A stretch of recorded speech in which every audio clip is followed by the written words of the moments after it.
Guilty of crime.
Hello, everybody. What's up? I'm Jay with Guilty of Crime, and we're back, guys. Good to see you. Come on in, hit that like button, subscribe if you haven't, get a membership if you can. What's up, everybody? Good to see you. Good to see you. Today, we're talking about, well, what else? Charlie Kirk. Tyler Robinson. Hate killed him. And he did confess. We're also going to do a forensic breakdown of the shooting after we go over the arrest document. Synth is going to come up and help me so I can manage chat. And this case has just been weighing heavy on my mind, guys. There's so much to it. I have to come on, even if there's only 5 people watching. I have to come on and talk about it and the rhetoric that's being pushed and different things. And I just got to put it all together. So today is more of a, like, let's put the puzzle pieces together and talk about why it happened. We have a motive in the, according to the documents and in the press conference, as well as Tyler Robinson in court. Now, instead of showing you the 12 minutes in court, I'm going to show you 15 minutes of breaking down how he was in court. All right, so we'll see how that goes. Synth is going to help me read the charging document so you can see the text messages. And I just got to get this straight because it's wild to see. Like, I just got a message from Foxy that says, and I don't know if that happened or what, but Obama blamed Trump for Charlie Kirk's assassination. I'm going to show you the article where Trump blames extreme leftists when in fact it's something completely different, which I'm going to show you today. Michelle Murdoch, good to see you. Let me say hello to everybody. Birdie, Seraphine, I have not seen you in a while, but big hugs to you. Thank you so much for supporting Guilty of Crime. Appreciate you. Good to see y'all. I got Synth back there in chat. Tony, how you doing? Space Case, good to see you. Deb, Teresa, Tiff, thank you for being here. Janet, what is up? Not Clementine. Kimber, James. Man, boy, do we have, not only do we have the documentation, but we have the confession. We have a possible motive. We have a lot today. And I'm going to start off by, let's do this. Let's add this up there. I'm not going to read them yet, but here's Tyler Robinson and here's Lance Twiggs. And these two are supposedly in a relationship, according to not only the charging document, but in the messages you see there and in the conversations that Lance is having with the FBI. Now, Lance is fully cooperating with the FBI. I want you guys to know that. All right. So I also want to kind of tell you at the very beginning of this, listen, guys, 2 things can be true at the very same time. All right. It's very important to recognize while Tyler Robinson may have been romantically involved with a trans man that's transitioning to a woman, that alone does not make this case about trans related or hate crimes or an attack on straight right-wing conservatives. All right, it's important that all of you guys recognize that multiple truths can coexist, and the fact that Tyler Robinson was allegedly involved with Lance Twiggs as a transgender woman does not in itself define the nature of the case at hand.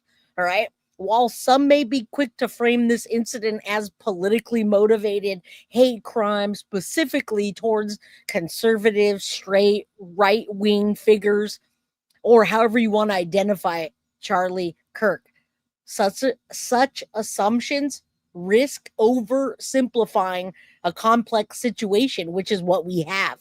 All right. Now, personal relationships and identities should not be used as sole indicators of a motive or the context. A thorough and unbiased investigation is essential to determine the actual circumstances rather than allowing all these preconceived narratives that shape everybody, including me, you, Synth, Foxy, Tiff, and everybody that's watching. We just got to be not so quick to jump to, okay, it's one guy with one trans, they're all attacking. Get them, let's go get them. And I'm not even just making that up. I'm saying it because Obama's saying it, Trump's saying it, and I'm going to show you. All right. We're also going to read the documents. I'm also, guys, I am going to break it down for you today how this happened, how the gun got up there, how easy it is to break it down, as well as the behavior panel breaking down, and Joseph Scott Morgan, as well as I've got a really good 6-minute clip of a mob crew and how it potentially could have went down. So if after listening to all my talk and since reading, you can stay here and at least agree with me that this is how it happened, now let's try to find the actual motive. Let's do that, all right? Because, I mean, it's just not so simple. So let's start off. September 10th, 2025, Charlie Kirk, 31 years old, founder of Turning Point, was fatally shot. One bullet at a Q&A in Utah Valley, approximately 12:20. All right. We now know the shooter and the weapon. You could allege it or not. 22-year-old Tyler Robinson was taken into custody shortly after the attack. Law enforcement recovered a scoped 36 caliber hunting rifle belonging to Robinson's grandfather, which he had hidden in the nearby bushes following the shooting before attempting to retrieve it as police secured the area. Now, today we're going to go over the chilling text messages that you see from the prosecutors. Prosecutors released a text message exchange between Robinson and Twiggs, who is in the process of transitioning from male to female. Now, Robinson first instructed Twiggs to look under his computer keyboard where a handwritten note would be. And in the note, he says, I had the opportunity to take out Charlie Kirk, and I'm going to do it. Now, Twiggs reacted in disbelief, he says. Robinson replied, I'm sorry, and they went on to discuss operational details such as wiping away fingerprints and urging Twiggs to delete their message. All right. Now, if anybody else is involved in this case, I absolutely think they need to be charged. All right. Lady for Justice, thank you so much for gifting the one guilty of crime membership. Everybody, you guys look so good in green. Green's my favorite color. And no, it's not because it's green there, but I used to have a green Mustang, guys, like bright freaking green, like that green in the middle right there. All right. Metallic flake green. Now listen.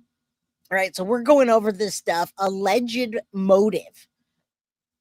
Or in the messages, all right? Alleged motive and radicalization is retaliation against Kirk's hatred, writing some hate can't be negotiated out, and indicating that he had planned the attack for at least a week. So this is absolutely premeditated. Prosecutors allege Robinson embraced leftist ideology and was radicalized online. All right, now we're going to go over the charges in a bit. Twiggs has not been charged in connection, but he is fully cooperating with investigators. All right. And Robinson confessed. He, in fact, confessed with a little bit of remorse. And he says, you are all I worry about, love. Are they romanticizing this? Is the first time I'm hearing that today and yesterday that they're romanticizing the case. And we don't want to do that. The case remains, it's in a pretrial phase with further evidence, expert analysis, witness testimony, which will emerge. We're going to go to trial for this. They're seeking the death penalty. All right. Now, as you know, the killing sparked a nationwide debate everywhere. All right. So that's what we wanted. That's what we're talking about today. There are the text messages, which you can't read, but you don't need to right now. You see how they go. DJ says, I worked with a non-binary gal with a green mustache one time. What? What does that even mean, a green mustache? That's a good one, though. Yay, green mustache lady or whatever you want to call that. Go non-binary gal with a mustache. I don't agree with mustaches on women, but hey, whatever you want to do, that's on you. You know what I'm saying? It looks pretty simple to me, straightforward. And Chris, this is why I love you in my chats, because it is simple and it is straightforward. And after we break it down for you, if you want to go off and still give these weird freaking narratives, they didn't actually do it, the police are lying, there's a conspiracy, then you guys go right ahead. I said my piece, all right? All right. Some said those are Chat GPT. Some said they're just lying. Some said they heard them lying. It's just wild. It's wild. We're going to break that down today because it's just a bunch of mumbo jumbo, in my opinion. All right. Let me remove this. I'm going to bring Synth up real quick while we we're going to do this real quick after this video. I'm going to go real quick with a 4-minute video, and then lovely Synth is going to show you, as Chris stated, it's simple. It's all in the documents. It's not as simple as we think, but it's pretty damn straightforward. And I hope that you understand that and can move forward after today with just seeing the evidence and letting it play out and not thinking that, oh, he had help. It was the old guy that helped him and this and this and that. And it's just a bunch of transgender people. Let me know. I'm just online. What did I miss? What's up, Eric? You missed nothing. We're just getting started. How you doing? Come on in, Eric. If this isn't a hate crime, what do you think it'd be? Well, we're going to talk about that today, Amanda K. A hate crime would mean, and we'll get the definition of exactly what a hate crime means. But if you're doing a hate crime against a particular group of individuals, that is not what this is. In fact, in my opinion, this is Tyler Robinson being sick of hiding the fact that he has gay tendencies, hiding the fact that he thinks he might be gay, and he's dating this transgender guy, having these real emotions and real feelings, and just getting pissed off. He literally said, I was just so tired of hearing this shit about transgenders and how he hates them and his rhetoric that I want to shoot him. But it wasn't him with 10 trannies and a bunch of fag hags on Discord planning the assassination of a public figure that's a straight right whatever. This is not that. So I will give you what the definition of a hate crime is, and in my opinion, this is not that. All right, this is not that. I'm going to break it down for you. I'm not just going to tell you without proof. All right. The old guy's a lunatic. They found some interesting things on his phone. He's a pervert. Yes, he is. Jake's wife. All right. Yeah, this is absolutely, in my opinion, not a conspiracy, but that's only my opinion. All right. And there's honestly, would you say there's honestly a lot more to this? I love you, girl, but I don't agree. Well, I only gave you the first 30 seconds of my rhetoric. We're going to get into the lot more of this. And you know, I love a good debate. So Dragon Lady, with all respect, go ahead and drop comments as we go and correct me with what you think that I didn't get right. I certainly would love to hear. All right. I absolutely am going to show you an article that the link between trans and gay people is not just a group of gays and trans that targeted Charlie Kirk. It happens to be a trans guy that's still transitioning and a guy that was having trouble with feeling that he's gay or homosexual because of his parents' beliefs. And you know what? It's hard to come out. I can tell you right now, I did not come out as being gay until I was 25, almost 26. And then when I did, my father literally disowned me on the spot. I answered the phone. He talked to me. He said, I will not have no dyke lesbian in my family. And I haven't talked to him for over 20 years. It's not easy to come out. My mom, I love her, Mama Pearl, but a long, long time ago, she wrote me like a 5-page letter on why it's not okay to be gay. All right. Nothing bad against you, Mom. You've evolved since then, but it's not easy. All right. It's not easy. And back in the day, you can get fired for being gay. But this is not what that is. This is two different things. Yes, 20 years. I've not talked to my dad because he hung up on me and said, I won't have no dyke lesbians in my family. And there you have it. All right. So it's just really not easy. But here's the thing. A lot of people think that I'm fearless and I'm whatever. It's because I have thick skin because of that. So I'm going to take that and use it for my advantage. All right. My nephew's gay. You say, have you noticed the media is not respecting?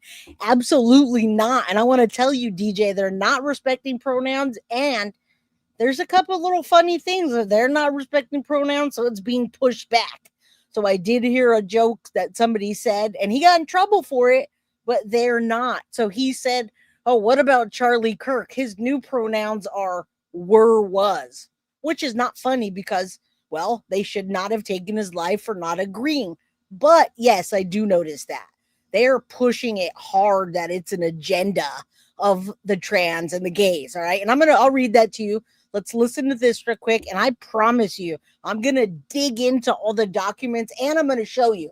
I'm not just coming out here and blabbing. It's just I'm passionate. All right. Let's listen real quick and we'll get into it. With the charges came a breathtaking 10-page account of the evidence gathered in just the past 5 which is what we're going to go to today so that you don't miss a thing. 5 days. Almost all of it provided by Tyler Robinson himself. Much of it in the form of detailed text messages to his roommate, who's also his romantic partner.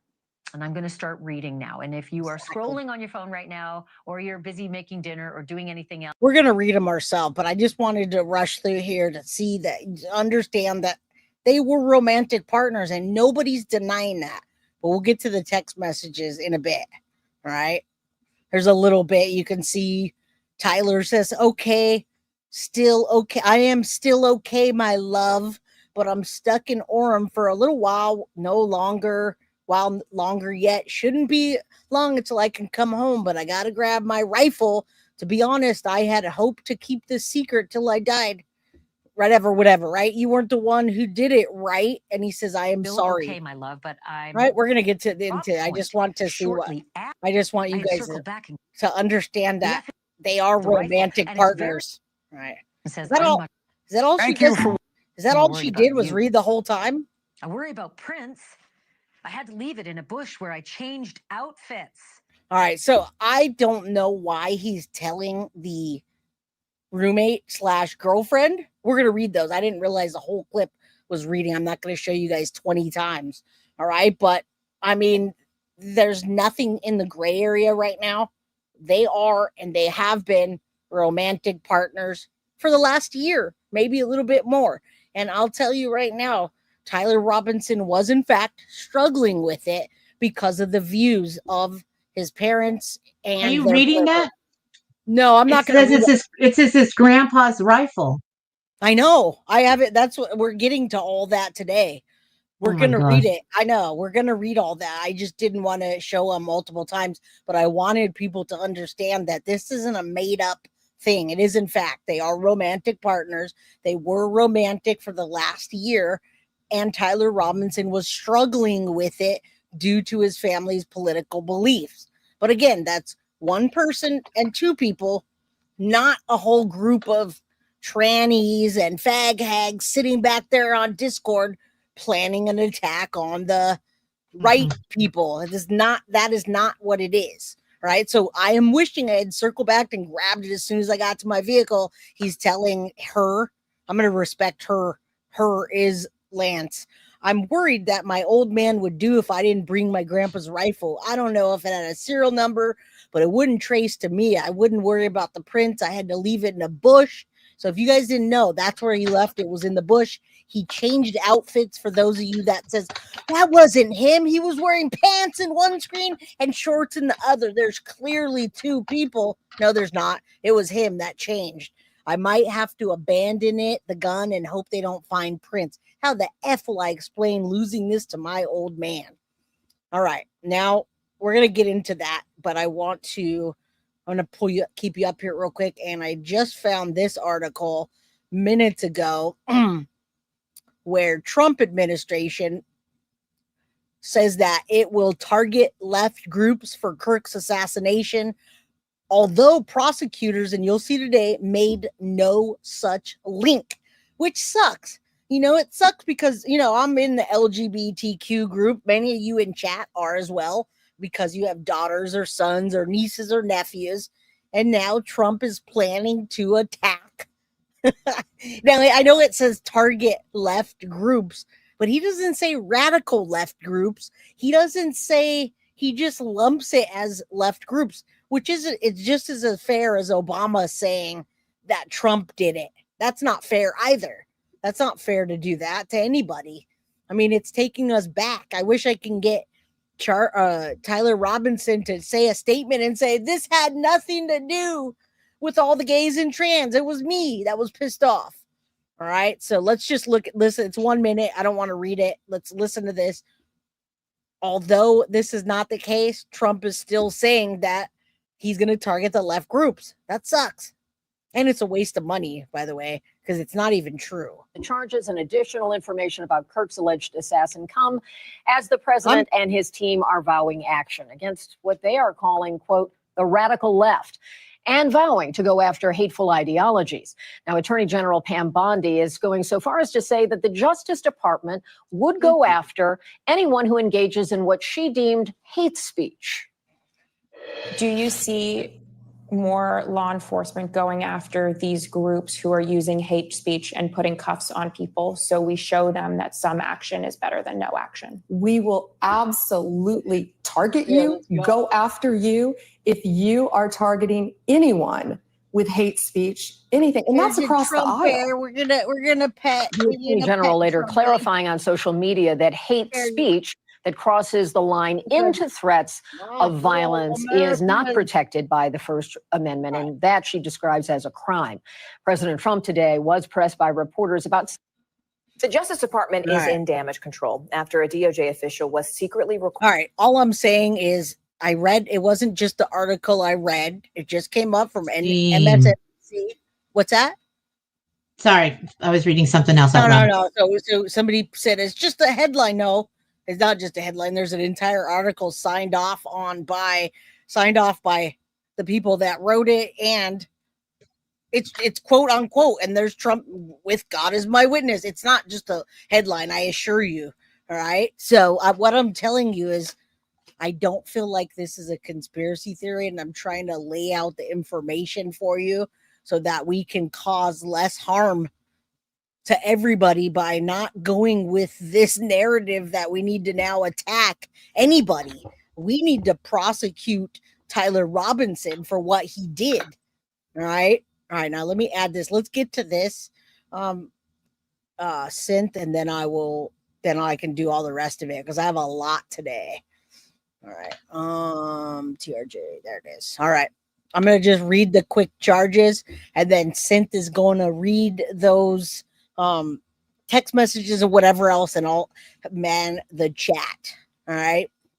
And the Trumpy Bear, you saw the Trumpy Bear signed off on that message. All right. If it's not Trump, at least Trumpy Bear did. All right. I got him. I can put him right here while Synth reads if you guys want. He can sit on my lap. He can sit on my lap. He's got the same eyebrows as Trump. Oh my gosh. Put him in a Santa suit so that it won't be so bad. All right. It's not saying that your job is going to go after you for what you say. There are consequences to your speech, but not prosecution. All right. I'll start with the charges, and then we're going to just go piece by piece, and you guys can decide whatever you want. Wolfpack, good to see you. It's been a while. I hope you're doing well. Good to see you. All right, so listen, these are the 10 pages that we just saw on the news that everybody's reading. We're going to go over it, and then we're going to go over all the details that I talked about earlier. All right, so here it is. State of Utah versus Tyler James Robinson. At this point, it doesn't say that on here, but I believe they're going for the death penalty on this one. All right, so the state of Utah, by and through Utah, charges the defendant with the commission of the following. Count 1, aggravated and a capital felony in violation of Utah code, blah, blah, blah, blah, blah. On September 10th, Utah County, the defendant, Tyler Robinson, intentionally or knowingly caused the death of Charlie Kirk under the following circumstances. The defendant knowingly created a great risk of death to another individual other than Charlie Kirk and the defendant.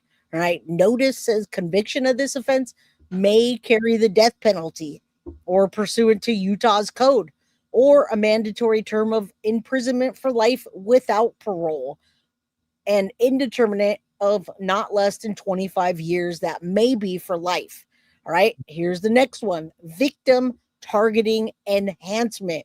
In violation of Utah's code, Tyler James Robinson intentionally selected Charlie Kirk because of Tyler James Robinson's belief or perception regarding Charlie Kirk's political expression. Notice, if the trier of fact finds beyond a reasonable doubt that the victim targeting applies, the sentencing judge or the Board of Pardons and Parole shall consider the defendant's selection of victim as an aggravating factor. Oop. Violent offense committed in the presence of a child. Yeah, there were a lot of children there, right? The sentencing judge, were there a lot of children there? Well, they're talking about his 2 children as witnesses. Oh, yes. I was going to say that was a whole crowd, though. So never mind anybody who was under 18 or like a running start person on the campus, but his children were there and witnessed it. So right there. Dang, I didn't even think about that. That'll lead into one of the other charges in a minute. So yes, member for 4 months. Thank you, Shelly. And then Foxy and her 420 guilty of crime membership. Thank you. Thank you, guys. I appreciate it. And I mean, guys, we're going through this real quick. If you've already seen it, hang in there. I promise you haven't seen everything I got for you today. Yes, Charlie's kids did witness it. Good call, Synth. And there are more children there as well, which, man, that's a nightmare. That's PTSD. I mean, that is just, I would never want to go to an open event again. Yeah, dozens, if not hundreds of high school students. That is just, I mean, I don't think that he really thought what he did. Yeah, his kids were there. They absolutely were. All right. And his parents. Okay, let's keep going because we got a long one today. So, yes, there were parents, children, students there, young students, teenagers, all of the above. Count 2, felony discharge of a firearm causing serious bodily injury or first-degree felony. September 10th, Utah, Tyler James Robinson discharged in the direction of Charlie Kirk, knowing or having the reason to believe Kirk may be endangered by the discharge of the firearm. All right, caused serious bodily injury. We know it took his life. Victim targeting enhancement again. They're looking at another one.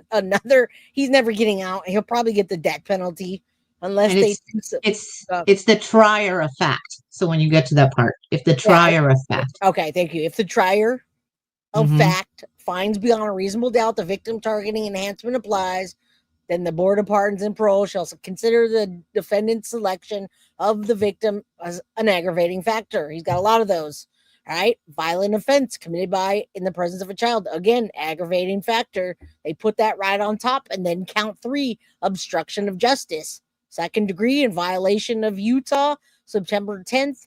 The defendant, Tyler Robinson, with intent to hinder or delay or prevent the investigation, apprehension, prosecution, conviction, or punishment of any person regarding conduct that constitutes a criminal offense, concealed or removed the firearm used to shoot Charlie Kirk. All right.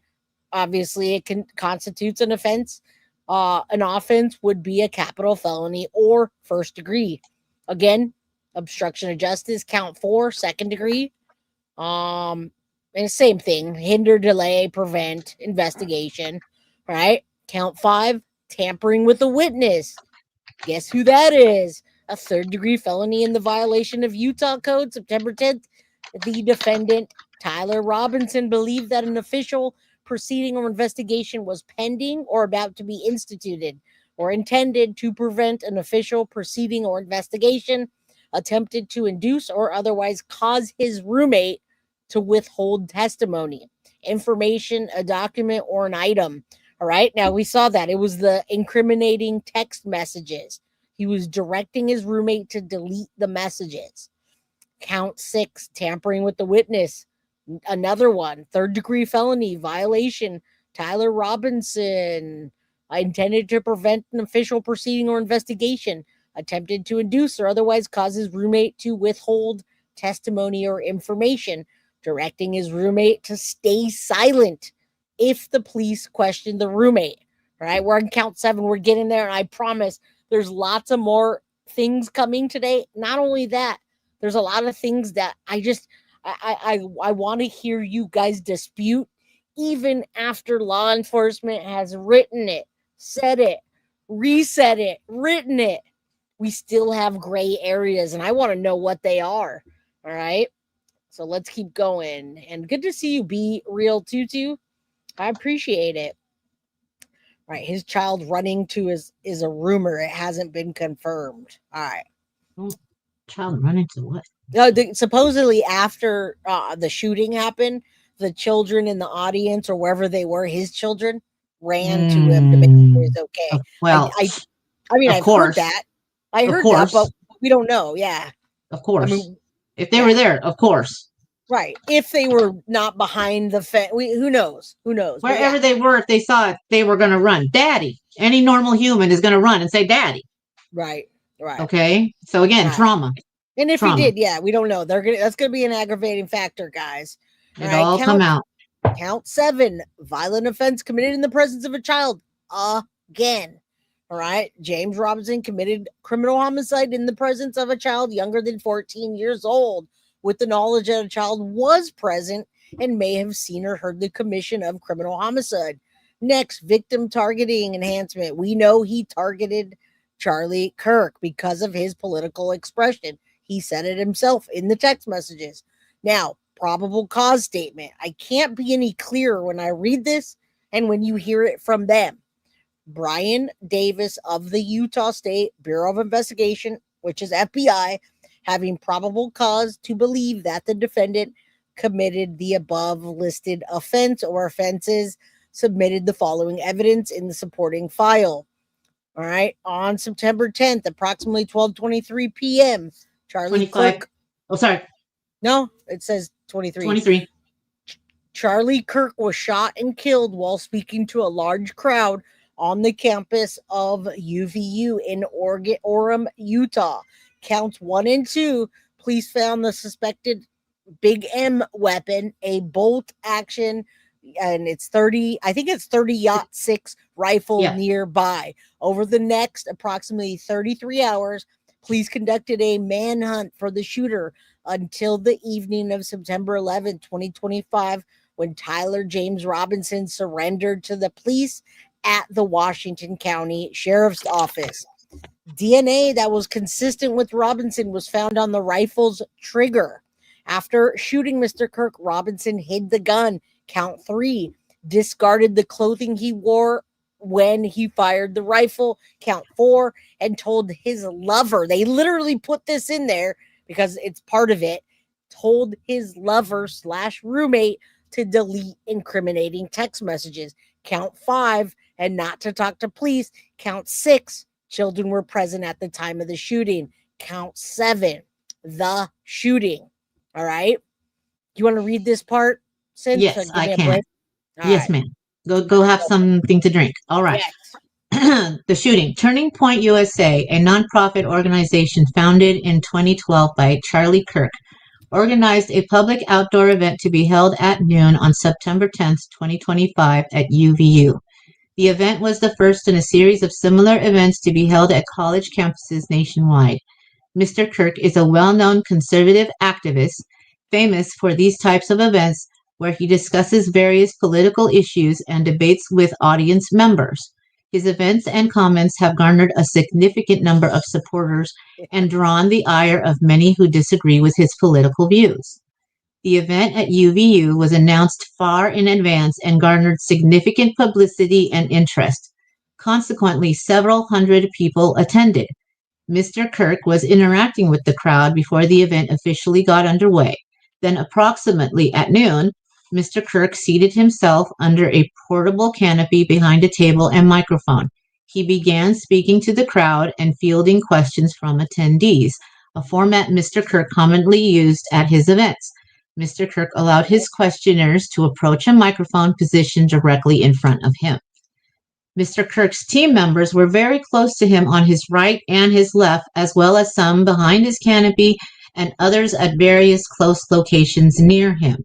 The large crowd surrounded Mr. Kirk on three sides. Temporary metal facings separated attendees from Mr. Kirk by only a matter of feet.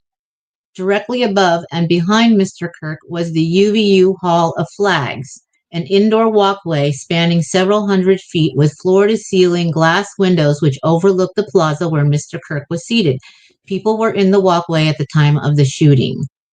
Approximately 15 minutes into the event, Mr. Kirk was answering a question about mass shootings by transgendered individuals when a gunshot rang out. The bullet struck Mr. Kirk in the neck. He slumped to the ground almost immediately. The bullet's trajectory passed closely to several other individuals beside Mr. Kirk, including the questionnaire who was standing directly in front of Mr. Kirk. Children were visible near Mr. Kirk's stage when he was shot. Mr. Kirk was rushed to a nearby hospital where he was declared deceased. The medical examiner's report is pending.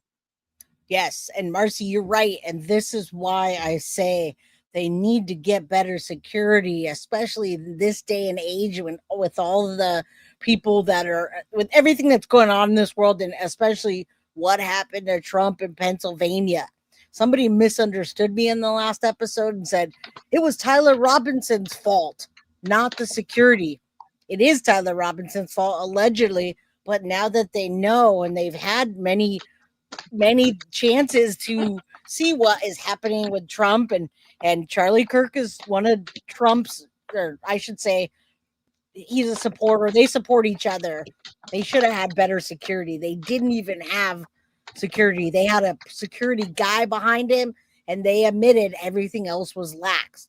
So it's not the security's fault, but if we want this to not happen in the future, we need better security. Now, it could still happen, but with what has happened, you can see they should have had people manning the roof, etc. All right, I'm not a security person, so it absolutely is Tyler Robinson that pulled the trigger. But let's learn from this, all right? Yes. Secret Service agents failed to act again, Marcy says. All right, guys, stay here. I see I'm dropping a few people out. We got a lot more. I just wanted to go over this part, and then we're going to talk about that. Talk about the shooting. We're talking about the shooting, and we're going to read the messages, but we have more. Are we allowed to say that word on YouTube? The pew pew. The pew pew. I don't know. Yeah, I mean, a GUN. You call it a GUN or whatever. I call it a gun. Yeah. Scottish. Okay. Go ahead. All right. The UVU surveillance investigation. So this is going to kind of go into what you were saying. Yep. At the moment of the shot, a UVU police officer, that means the college police officer, people, yep. All right, was watching the crowd from an elevated vantage point. So there was someone. And I'm going to show you guys. I'm going to show you so you don't have to. Yeah. As soon as he heard the shot, he began to scan the area for threats. Believing the shot came from a rifle because of its sound, he looked for potential sniper positions. He noted a roof area approximately 160 yards away from Mr. Kirk as a potential shooting position and rushed there to look for evidence. Yeah, Secret Service should be involved, but their Secret Service is not involved with an influencer like Charlie Kirk. He's a regular citizen. He's not. Yeah. We can't spend tax dollars on that. So no, right. He's not an actual political voted human. Yeah, no. So the suspected shooting position is adjacent to an open, publicly accessible walkway. To access the suspected location, a person must climb over a railing and then drop to the roof only slightly below.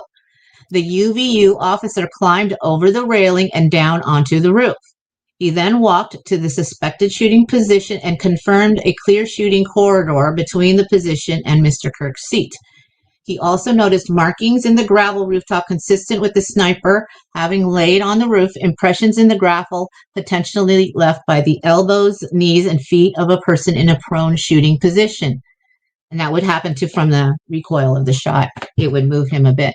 Right. Police, well, hold on real quick. That's why I want you to read this, because when you're reading this and imagining it, or you're not imagining it, then you can't say, well, I thought that happened or this happened, because this is telling you a detailed account of what happened. And we assume if we rely on the justice system like we do, that they're mostly correct, right? All right, let's go. Police reviewed surveillance from the camera covering the roof and discovered that it recorded an individual dressed in dark clothing crossing the railing from the public walkway and drop onto the roof at approximately 12:15. Although the individual moved out of the camera's view for a short time, the camera again captured the individual running across the roof and then low crawling to the area the UVU officer recognized as where the suspected sniper had dropped into the prone shooting position. After a short time, which matches the known time of the shot, the individual arose and ran across the roof to the northeast. There's my flag. This discovery led to an intense review of UVU surveillance recordings to attempt to track and identify the suspect. Surveillance revealed the following. At approximately 11:51, the suspect entered campus from the north. He is seen wearing a black t-shirt with an American flag in its center, a dark baseball cap, and large sunglasses. Throughout the surveillance, the suspect keeps his head down and rarely raises his head enough to get a clear image of his face. As he proceeds across the campus, he is seen walking with an unusual gait. The suspect walks with very little bending in his right leg, consistent with the rifle being hidden in his pants. This unusual gait continues until the suspect is seen crossing the railing off the open walkway and onto the roof, where he leaves the camera's view. A camera later captures the suspect as he runs across the roof to the suspected shooting position. That says a lot. Go ahead. Mm-hmm. That says a lot. This says a lot. Mm-hmm. I'm gonna show a reenactment to see what happened with the gun, and people can't imagine how it was in his pants and why he was walking like that, etc. It's simple. All right, let's go. Immediately after the shot was fired, a camera captures the suspect running across the roof, carrying an item whose shape is consistent with the rifle. The suspect is then seen climbing down from the roof. He appears to drop the item he was carrying as he hits the ground in a controlled fall. He then picks up the item and runs toward the northeast end of campus. Next, expanded crime scene investigation. All right. I'm gonna gift a membership, guys. So do me a favor, hit that like and drop a comment. Yeah, I'll read the next part and then I will gift. All right, I'll go to the next one. Take a break. Expanded crime scene investigation. Law enforcement officers followed the suspect's escape path to the northeast end of the campus, where they believe the suspect left campus and entered a wooded area. In that wooded area, investigators found a bolt-action rifle wrapped in a towel. The rifle contained 1 spent round and 3 unspent rounds. Can you mute yourself? All I can hear is you typing. I'll mute you. I got you. All right. Sorry, guys. All right. So it was wrapped in a towel. The rifle contained 1 spent and 3 unspent, which means they were never fired as unspent. No shell casings were found on the roof, suggesting a bolt-action rifle, then an auto-loading weapon, and only 1 single round was fired, which we saw. He did not miss a thing. Each round in the rifle contained an etched inscription as follows. Fired cartridge, no, I don't know what that means. No, thesis bulge. I know it means something. Notices bulge. Notices bulge. Okay. All right. That's the bulge. OEO. What's this? This is the furry bullet. Okay. These are the references to the furry. Okay, I meme. don't know anything about furries, so these are the furry. This is the reference to the furries. Again, it wasn't a furry community. We shouldn't be attacking furry communities, so I don't think we should be attacking trans or gay communities. I really do. No feel kink like, shaming here. yeah, in my opinion, that it was Tyler Robinson acting as he said, being mad about what Charlie Kirk was debating, which he should have got up there instead and debated him instead of shooting him. Second cartridge, hey, fascist, catch, arrow symbols. All right. Third cartridge, oh, Bella Ciao, Bella Ciao, Bella Ciao, Ciao Ciao. Didn't they have that? Mussolini. That's a Mussolini reference. Okay. To between World War I and World War II. It had been a kind of like the swastika, where it had been something for peace, and they took it and they changed it and they made it for communistic fascist reasons. So right. It's again, deviant thoughts. And didn't Luigi Mangione have some similar? I know he had casings. I'm going to look into that too. I have some similarities. But anyway, all right. Fourth cartridge, like we said, 1 round spent, the other 3 not. There was 1 shot fired, and it did hit him where it probably wasn't intended. It probably was a headshot, and he was a little bit down. It could have been the recoil. It could have been the wind. It was only 200 yards, guys. That's not that far for a high-powered rifle like that, right? I know. The rifle, 160. Ammunition rounds and towel were sent for forensic processing.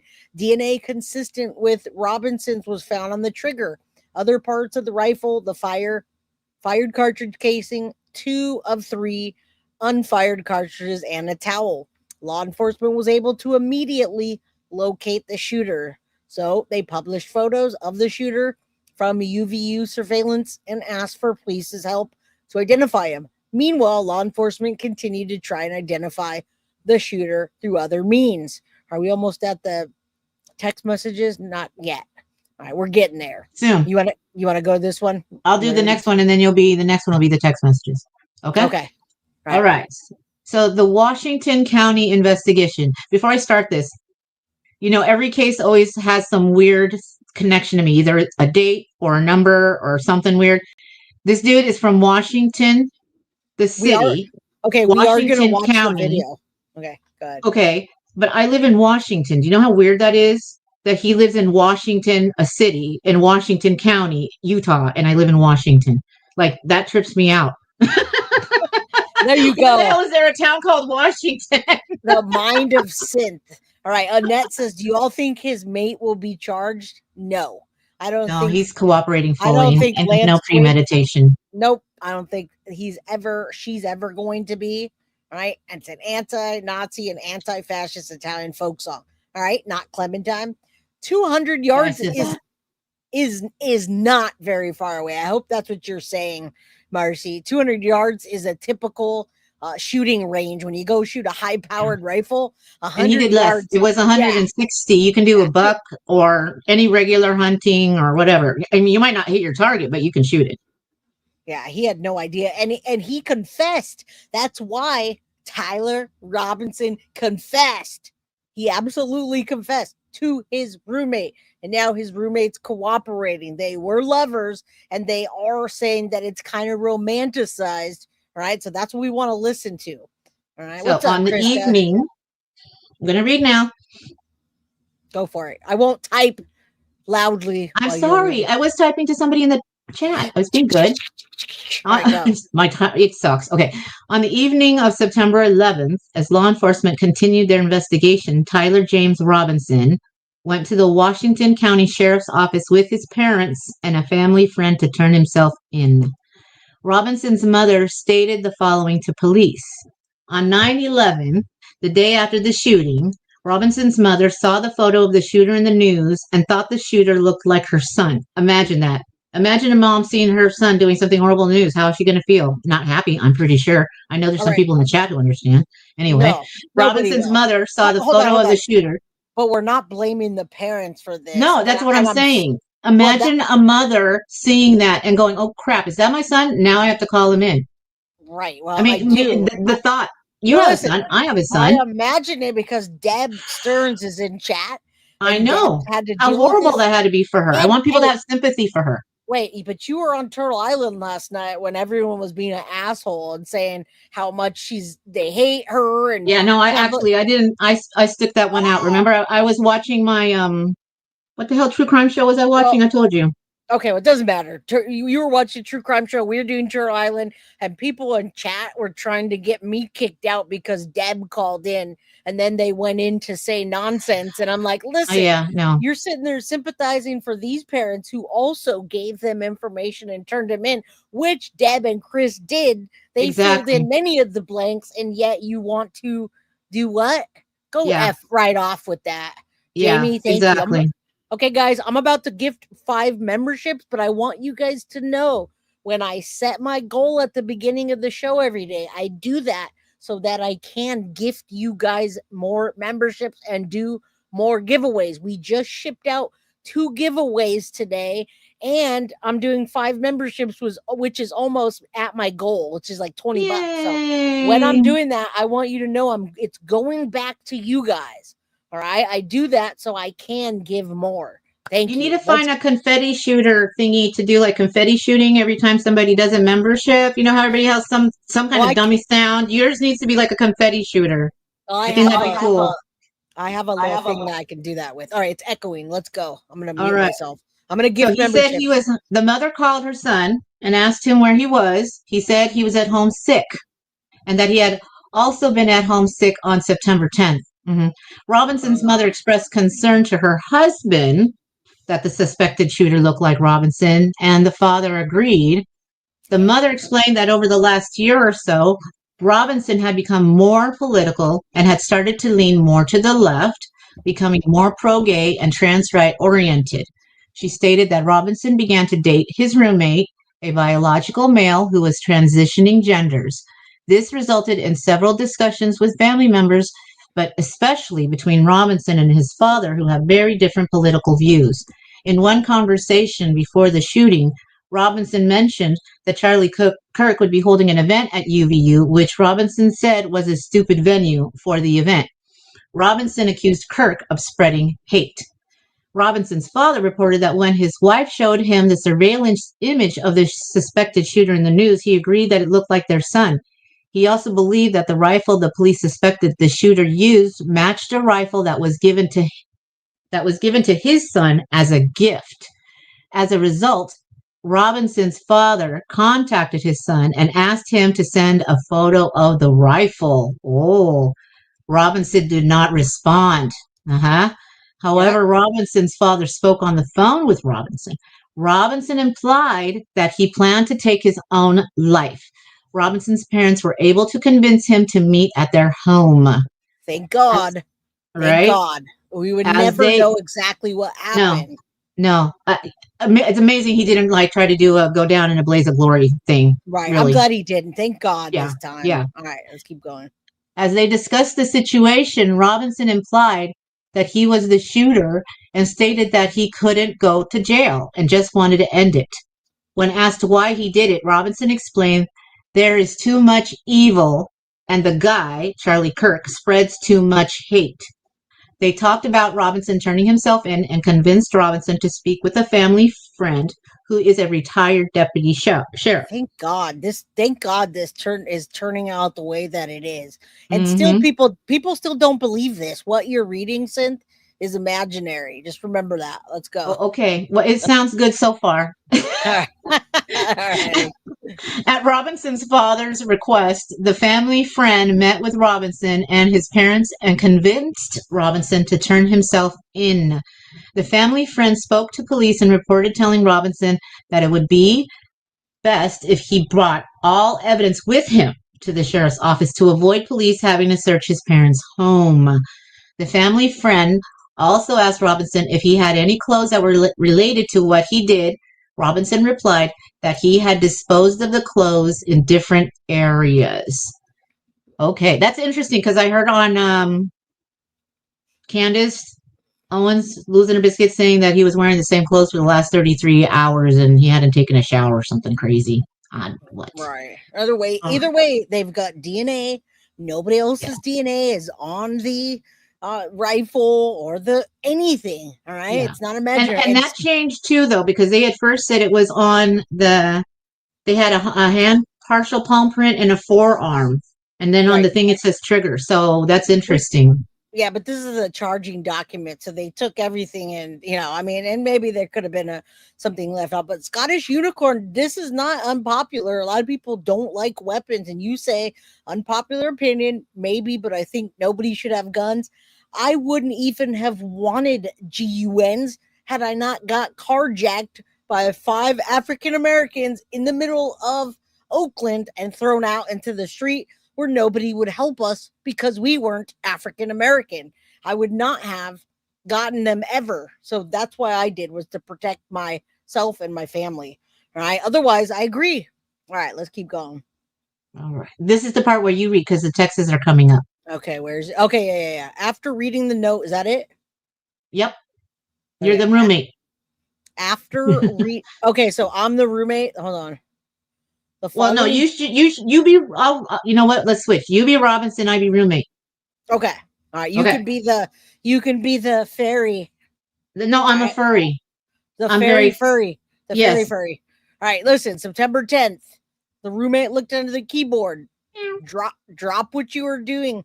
Look under my keyboard. The roommate looked under the keyboard and found the note that said, "I had the opportunity to take out Charlie Kirk, and I'm going to take it. Police found a photograph of this note. The following text exchange then took place." After reading the note, the roommate responded, I'll just say this and then we'll switch. "What? You're joking, right? I am still okay." This is Robinson. "I am still okay, my love, but I am stuck in Orem for a little while longer yet. Shouldn't be long until I come home, but I gotta grab my rifle still. To be honest, I had hoped to keep this a secret until I died of old age. I'm sorry to involve you." All right. You weren't the one who did it, right? I am sorry. I thought they caught the person. Nope. They grabbed some crazy old dude, then interrogated someone in similar clothing. I had planned to grab my rifle from my drop point shortly after, but most of the side of the town got locked down. It's quiet, almost enough to get out, but there's one vehicle lingering." Why? Why did I do it? Yeah. I had enough of his hatred. Some hate can't be negotiated out. If I'm able to grab my rifle unseen, I will have left no evidence. Going to attempt to retrieve it again. Hopefully they have moved on. I haven't seen anything about them finding it. How long have you been planning this? A bit over a week, I believe. I can get close to it, but there's a squad car parked right by it. I think they already swept that spot, but I don't want to chance it. I'm wishing I had circled back and grabbed it as soon as I got my vehicle. I'm worried that my old man would do it if I didn't bring back Grandpa's rifle. I don't know if it had a serial number, but it wouldn't trace to me. I worry about prints. I had to leave it in the bush where I changed outfits. Hence the outfit change, guys. Didn't have the ability or time to bring it with. I might have to abandon it and hope they don't find prints. How the F will I explain losing it to my old man? Only thing I left was the rifle wrapped in a towel. Remember how I was engraving bullets? The effing messages are mostly a big meme. If you see, notice on the bulgy you I don't know what that means. That's the furry one. Mm-hmm. On Fox, knew I might have a stroke. All right, I'm gonna have to leave it. That really effing sucks. Judging from today, I'd say Grandpa's gun does just fine. I don't know. I think that was a $2,000 scope. Wow. Right, go ahead. That's what I talked about the other day. With the right scope, anybody can hit that. Not anybody, but I can definitely hit that no problem. With the $2,000. Oh, with the $2,000 scope, you ain't missing anything. Yeah, all the scope is doing the work. Like it's done. All right. Now Robinson says, delete this exchange. My dad wants photos of the rifle. He says Grandpa wants to know who has what. The feds released a photo of the rifle, and it's very unique. He's calling me right now, not answering. Dan Robinson says, since Trump got into office, my dad has been pretty diehard MAGA or MAGA. MAGA. I'm going to turn myself in willingly. One of my neighbors here is a deputy for the sheriff. You are all I worry about, my love. Sorry, I got to hit myself. All right, now it's your turn. I'm much more worried about you. Don't talk to the media, please. Don't take any interviews or make any comments. If any police ask you questions, ask for a lawyer and stay silent. You guys, hence the charges. All right, those charges. All right, let's go. We got a lot more today. We're just trying to get tied it all in. It tied the timeline for what the dad was saying and doing the pictures and the thingy. Right. So this is actually really rapid for them to have gathered all of this in less than a week. I don't think people understand that they hadn't had the FBI resources, we wouldn't have all of this already. It was they're naming it as assassination. That's why and there was a lot of evidence, really. Mm-hmm. All right. What are we doing? Because I'm ready for the now this is the search of Robinson's residence. Police executed a search warrant on Robinson's residence. During that search, police discovered a shell casing with etchings like the etchings found on the shells in the rifle near UVU. Police also found several targets with bullet holes in Robinson's home. Wow. Okay, count 1. Aggravated murder pertains to Robinson's shooting and killing of Charlie Kirk in a manner that exposed others, in addition to Mr. Kirk, to a great risk of death. Count 2, felony discharge of a firearm pertains to Robinson's shooting toward Mr. Kirk, knowing that doing so would endanger those in the bullet's path. The shot caused serious bodily injury to Mr. Kirk, ultimately resulting in his death. Count 3, obstructing justice pertains to Robinson's removal and hiding of the rifle he used to shoot Mr. Kirk. Count 4, obstructing justice pertains to Robinson's removal and hiding of the clothing he wore when he shot Mr. Kirk. Count 5, witness tampering pertains to Robinson's statement to the roommate, telling his roommate to delete their text exchanges that followed the shooting. And count 6, witness tampering pertains to Robinson's statement to his roommate, not lover there, interesting. Tell the roommate, if any police ask you questions, ask for a lawyer and stay silent. Count 7, violence offense committed in the presence of a child pertains to Robinson's shooting of Mr. Kirk in the presence of children under the age of 14 who were visible at the event. Based upon evidence received from Brian Davis of the Utah State Bureau of Investigations, I have reason to believe the defendant committed the offenses as charged herein, authorized for presentment and filing September 16th, Utah County Attorney's Office. Jeffrey S. Gray. All right, guys. We don't just have reading for you. We're going to get that out. I just wanted you to make sure you saw every word so you don't think we're just making stuff up, all right? Now I'm going to show you how, and you're welcome to stay up or not, how the secret rifle hiding trick, and it's pretty just common sense. It's Mob Crew. I have it in the description. It's very common sense, and if you're not a GUN person, you might not know, like I talked about the other day, that it's so easy when you have to clean your guns and you got to take them apart very regularly. So it's very, very easy. I almost thought about doing it now, but I didn't want YouTube to get mad. I was going to bring one of my rifles. I have a bolt action. I have an AR. I have shotguns. I have all weapons. I was going to bring it on and show you, but I know many people get weird about real GUNs, so I didn't. So we're going to watch this so you can see how this could have happened. All right, we're going to watch this together. And thank you to Mob Crew. Tyler Robinson be able to hide a Mauser 98 rifle on his person without anybody knowing, and how he put it together and where did he conceal it. We're going to go over that and more in today's video.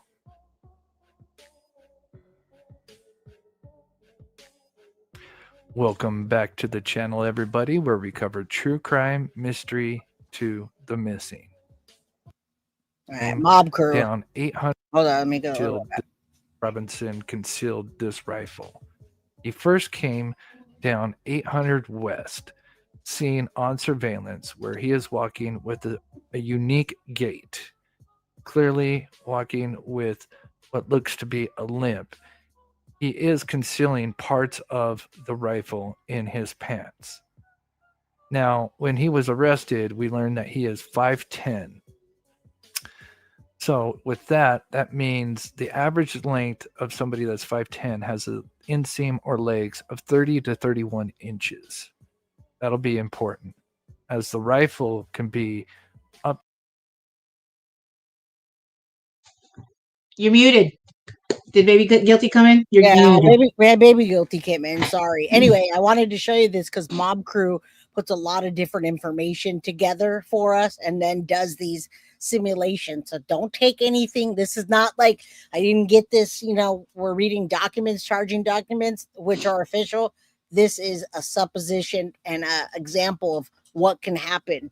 They have to be cleaned without being used. Well, they do not have to be clean without being used, but when you use them, you have to clean them very, very frequently if you want your GUNs to shoot properly, because all the stuff that kicks back, all the gunpowder, all the things will stick in there. Well, and even if you haven't used your gun, if you are a person who cares for your guns, yes, you will clean your gun if it's never been used. Right. Because rust gets in there, oxygen elements. Right. And another thing that was interesting with the screwdriver they found, it wasn't to take that gun apart in a sense, I bet you, because I bet you it was a regular screwdriver. Anybody who has a gun has a special gun set tools. They have special tools you use on your gun so that you don't mess up your the metal and scratch it and all this kind of stuff. My dad had a really nice set. I remember. All right, let's keep going. Yes, I have all of that. Everybody that owns and does responsible things and wants to keep them 43 safe will do that. All right, so here you go. This is a fantastic example. This is one of the easier ones. It's an old school one, so it only has a couple of parts to it. One of those being the scope that was added onto it. Mauser model. All right, let's go. 3 to 45 inches in length when it's put together fully. So again, Tyler Robinson's leg length is approximately 30 to 31 inches, whereas the Mauser 98 fully put together is 43 to 45 inches. So where did he put all the parts to the Mauser 98 rifle? So we have 4 parts: the stock, the barrel. That's a great example. The bolt. Great example, guys. Literally 3 parts. And people that do this can do it fast. They do it all the time. You can have a little tiny screwdriver that's made for that, or you could almost just use a quarter. Trust me. All right, there's the 3 parts. And the scope. Those are the 4 main parts to the Mauser. The average length of the stock is 18 to 20 inches. The average length of a barrel is 25 to 30 inches, making it the longest piece. And then we have the scope, which is 10 to 12 inches. And then the bolt, which is only 8 to 10 inches. So how did all of these fit into his pant leg? So in this photo here on the left, we can clearly see that there's 2 bulges on his right leg that are very pronounced, that make some unique shapes that we're going to touch on. And they actually talk about that in one of the news articles. I'm going to mute you again. I can hear you typing. In one of the news articles, they talk about how he was walking, and they referenced how he was walking to having a rifle in his pants. So they literally said that. So this gives you a good idea of how it fit that way. Noticed here, circled in the red, we have 1 bulge at the top and then another very unique bulge below that. And I believe those 2 can be explained. So my theory is, you got the stock, which is 18 to 20 inches, with his seam being 30 inches. So that's 2/3 of his leg length. Then we notice with this photo here, in the back, there is something elongated that is sticking out, I believe. And then there's also something sticking at the bottom to the right. I believe this is the longest piece of the gun, which is the barrel. And I think he had that in the back part of his leg. And I believe it fit in right here. This, of course, is the longest piece out of it couldn't have been put together because we saw him and how he was walking and what he was doing with a backpack, and it doesn't fit in the backpack. So it had to have been taken apart in some fashion in order to get up to where he was and get it set up and not be able to see it while he's walking. We did not see it while he was walking. So it had to be taken apart. Are we incorrect about the way he did? Possibly, but probably not. It's pretty basic. Of all the pieces that belong to the Mauser 98. And you can see in this photo here that there is another box, kind of square rectangle. And notice there is a crease between the two pieces. I think this is where he hid the scope, which is 10 to 12 inches. But notice it's not just a regular, it's more rectangle. I believe he had a case which looks like this. There are many different cases, but they're not very thick and they are kind of rectangle shape. I believe the scope is positioned in his upper right leg. So with that being 10 to 12 inches and 18 to 20, that would make sense that he could fit those two pieces with a 30-inch inseam. I believe the bolt and the ammo likely went in his backpack as those pieces are not very big. And that's exactly how I carry my stuff, you guys. When I go, now I don't take it apart, but when I go to the firing range, I carry a backpack just like that with all of my ammo and any extra parts that I need. And then I'll carry the bag. I usually carry the bag with multiple rifles in it. And yeah, it's a bit intimidating at first when you start shooting and realizing I have to clean this thing. What if I take it apart and I can't? And yeah, there were clothes in his bag too, I'm sure. But it's a bit intimidating. But once you do, you realize that they're made to take apart. They're made for easy access. They're made to adapt to other pieces if you want. All right. Let's keep going. I thought you were saying that you go to the gun range with a gun down your pants every time, and I was going to be like, "What?" No, I can't. No, I can't. A GUN. You're already a munchkin. Imagine your gun; it's all like a foot out under your pant leg showing. No, we don't. I'm not even 5 feet tall, but I carry a bag that's in the shape of a rifle, and I carry multiple ones in it. It was just a funny picture. All right, stop laughing. How much does that cost? Those things could be anywhere from, I mean, they could be anywhere from $700 to thousands of dollars. Yeah. That one, yeah. I don't know when they got it, but I mean, AR-15s run about $1,500 right now. It just depends. It depends. That was a World War II gun. That was a vintage gun. He was using his grandfather's gun. All right, let's keep going. Keep going. I'm going to see if I can. Then all you need to put together this rifle is a flathead screwdriver or a coin or something similar. So now looking at it, it's pretty wild that he had all these parts in his pant leg, possibly maybe even taped so they wouldn't slip out, or he had his pant leg tucked in. You see how he's walking, guys? And he would approach the roof on the southeast side, and I believe that's... And you guys gotta admit, when you saw what happened to Donald Trump with exactly this is what happened, I can't imagine why they didn't scan the roofs. I mean, I know he's just an influencer, but I watched some of Charlie Kirk's debates, guys, and sometimes he was ruthless. As a matter of fact, I just saw a debate today that he was talking about education and how it should just completely be cut. And they should not have to feed the children. F the parents that can't afford the children's food. If they can't afford it, then they should go get a job, which is very harsh to tell someone that doesn't have money to go F off and their kids can starve if they don't like it, go get an effing job. That, in my opinion, is a bit hateful. That, in my opinion, can hit somebody the wrong way. I would never say that to someone. I would never say, oh, you can't afford your child's lunch, well, go get an effing job. They need to starve. Sometimes he was ruthless in the way he said it, but words are not weapons. He's welcome to say whatever he wants, but have some damn security. Damn it. All right. where he put it together, as it was claimed that when he got up, he was seen crouching down. Then shortly after the shooting, he is seen running. No, he said there's no. And there's actually a part where I noticed you can actually see the rifle. He has it wrapped in a towel, but here, as he's starting to.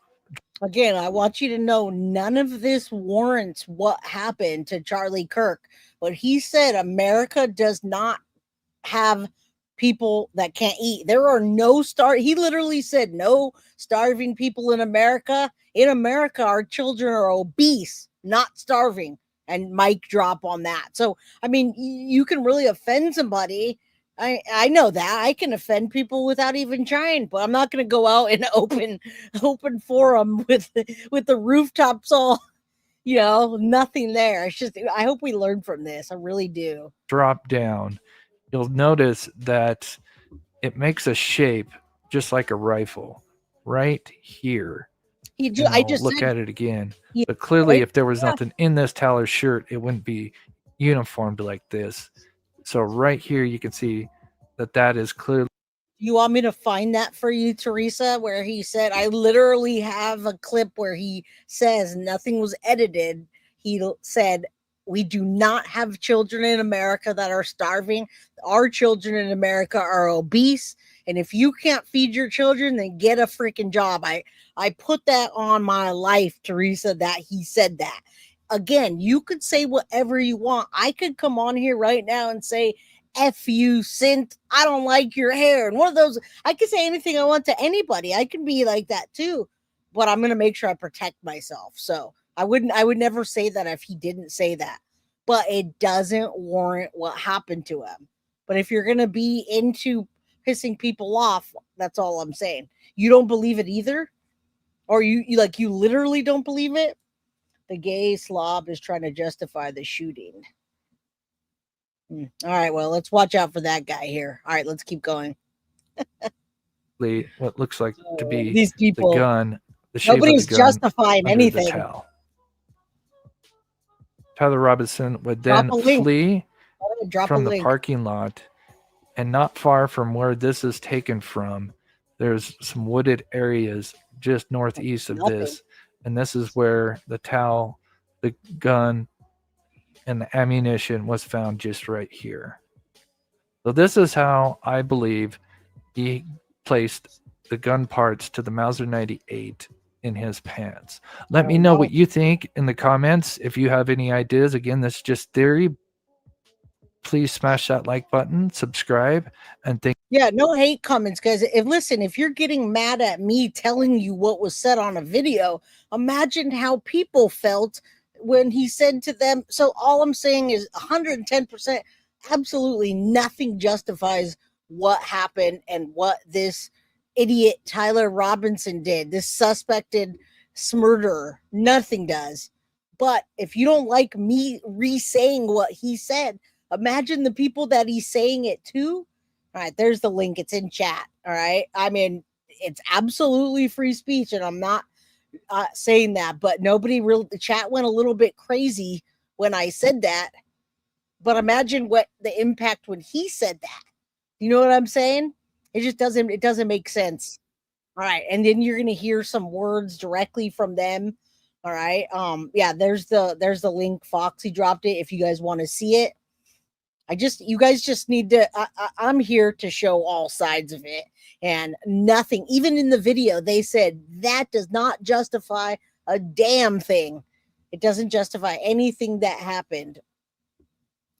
I love people that just come in and chat, and they grab a little bit of, they get a jab in and then they take off.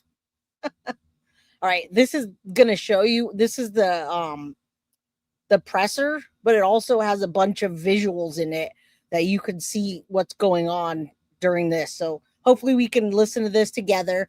I also wanted to show you how it was possibly done with Joseph Scott Morgan, so that you know that this can happen.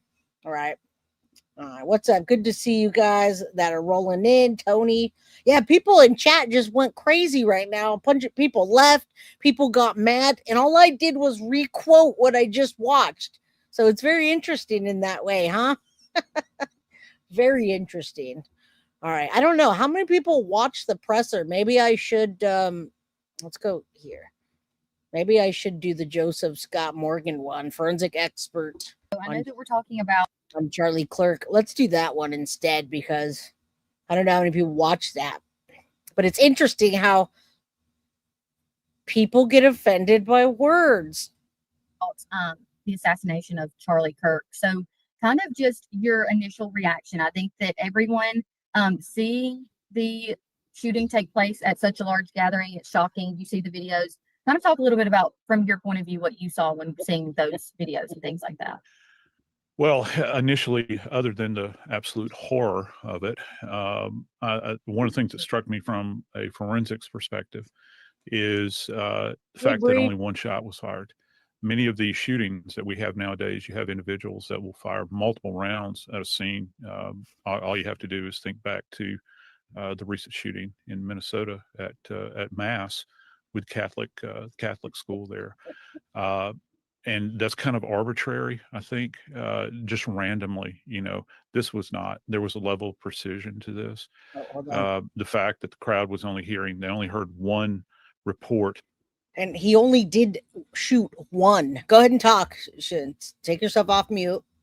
I was yelling at Kevin. It's okay. Oh, okay. Turning Point will just get more. And you're absolutely right, Marcy. The Turning Point, his wife, Charlie Kirk's wife, said there's going to be 10 more of him. All right. This is going to bring more. And that's why I hate it so much that this happened. And Tyler Robinson did this in the name of, and maybe he didn't do it in the name of, but that's how it's getting posed. It's going to be more people debating more violence happening. And that's not what we want. All right. Pam Todd, welcome. Shelly, you met him at CrimeCon? That's awesome. I really like him. Okay. All right, let's keep going. I want to see what he says. I want people to know that this is not a conspiracy, in my opinion. And when you see the evidence and people are telling you how this was done, it can be done. Of a rifle. And when I say report, I mean the sound kind of traveling forth. And you've got a big group of people that are assembled down there. So 3,000 sets of ears. That was a crowd estimate, at least. Also, to the precision, again, what they're saying is this shot was fired from an elevated position, second story, two-story building, flat surface, and the shooter is firing downward. If people take a look at the schematic, where Charlie Kirk was positioned is actually down. And this is important because I don't know if you've been watching any of this, but a lot of people are saying there's no possible way that he could have got that shot, not only from the direction, but from him being above and pointing down. Yeah, I know but a lot of people are saying that. I mean, Gray Pubes, it keeps reenacting it and showing people how it could be done. And this kind of solidifies what can be done and how. So, all right, let's keep going. In an amphitheater in the center of campus, so it's kind of ringed with the exterior bleachers that many universities have. I think we have one here at Jack State. All right, listen, let's not put that narrative out there at all. Sabrina, much love to you. Nobody on this channel has ever said that Charlie Kirk was a terrible person. Hashtag I am Charlie Kirk. You are. Synth is. Everybody in chat is. We all have the freedom of speech. We all want to keep that. We all want to keep the right to bear arms. Out of 10 good things I said about him, the only thing that anybody heard was the one thing that I heard about him, and I saw him not being so graceful. And I can see people taking it the wrong way. And then you start insulting people in lower classes that don't have the knowledge or the smarts to debate you, then all of a sudden they want to bring out weapons. So let's just get that clear that nobody on this channel ever said anything about him being a terrible person. I am 100% against what allegedly Tyler Robinson did, but I got to point out both sides of it. It's just not fair. What's up, Carly? Good to see you. Oh, Suzanne said that. Yeah, I didn't see you in chat. I never said that on this channel. People in chat, I can't even see it all. Subject is firing from an elevated position down. And when I initially saw the video, and again, I recommend not to watch it because it's so horrible. But from a scientific perspective, as I was watching this, it's a single shot and it enters to the left of what's referred to as the midline in the neck. There is a copious amount of blood that issues from this defect immediately. And one of the things that was kind of interesting is that Charlie actually, he actually drew his right arm up. There were many people that were, that've come across my feed and have reached out to me and said this reminded them of JFK. You remember infamously in the Zapruder film, he raises his hands. This is generally a response, a neuromuscular response. Just to kind of frame it, if you ever watch college football. Go ahead. What's up? This is very, very important for people to realize. It's like the chicken with the head cut off. It's a response, and he'll go into it. Right. I haven't even showed any of this on my channel. I have not showed the actual shooting ever. I put it on Ghost, but I haven't shown it at all. But it's in my head all day long, and all the information that's coming. And since I'm a content creator, I figure I'll document it and then move forward. All right, let's keep going.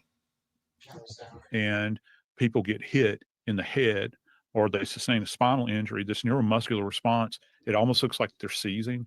Well, his right hand raised like this, and then he topples over. The clearance that the shooter had, because he was under a tent, Charlie was positioned under a tent, it had to clear that on the top side. And then this is the really chilling part. This round passed over the tops of hundreds of people's heads that were gathered there just forward of his seating position. And it wound up here. And again, there's, you can. And I'm glad he's saying this too, Sint, because I did see the video unedited, and you can see it was a clear shot. There was no ricocheting at all. It was one shot, and it hit his artery, which sprayed everywhere. So many people took it as the bullet came and maybe hit maybe he had body armor and it hit the body armor and bounced off and then hit him there. And then, no, it was one shot. The one shot hit the artery on the other side and just blew out. Again, you can go on to my ghost.org if you haven't seen it and you want to, and take a look. All right. April says a projectile ripped through the part of his brain that controls the vital functions. I'm actually shocked it wasn't more of a posturing. All right, let's keep going. It was just. Right, he goes actually into that. It got part of the spine too, so he's gonna. It's part of why he did what he did. Like again, chicken with the head cut off. They still do things. Right. Why they keep? Yeah. Right. All right. Let's go. Nerves. Right. Nerves. Everything. It's still being transmitted like a phantom limb. Right. Same thing. Right. Yeah. And you still got nerves and all this that are moving. It was literally one shot, and they said that in the arresting document, because the charging document. Right. Some shooter that can come on and talk about things like bullet drop and the wind and all that sort of stuff. I knew it was odd in one sense because we only heard one shot, and as it turned out, FBI is now revealing that they have recovered a bolt-action rifle. Initial reports are that it is a Mauser 30-06, so that's a 30 caliber round. The .06 part comes in. The round was actually developed in 1906. It's a weapon. It's a weapon of war that was used in World War I, World War II, and into Korea. That caliber was okay. The Mauser is a German manufactured weapon originally. So one of the things that kind of struck me about this is because the Mauser is a very robust weapon. It has a wooden stock. It's not like a modern weapon where it's like easy to break down. How did he get that up on the roof and nobody see him? Also, the video that we have of him coming off of the building, it doesn't appear that he has a weapon in his hand, but this weapon was found deposited out in a wooded area that's just adjacent to campus. It's not like it's out in the wilderness where they found this. and the authorities believe that that was his exfil area. He was moving away from the spot at that point in time, left it there. Another odd piece to this, he didn't cycle the weapon apparently, because the spent round was still in. With a bolt action rifle, you physically have to cycle it like this and introduce a new round.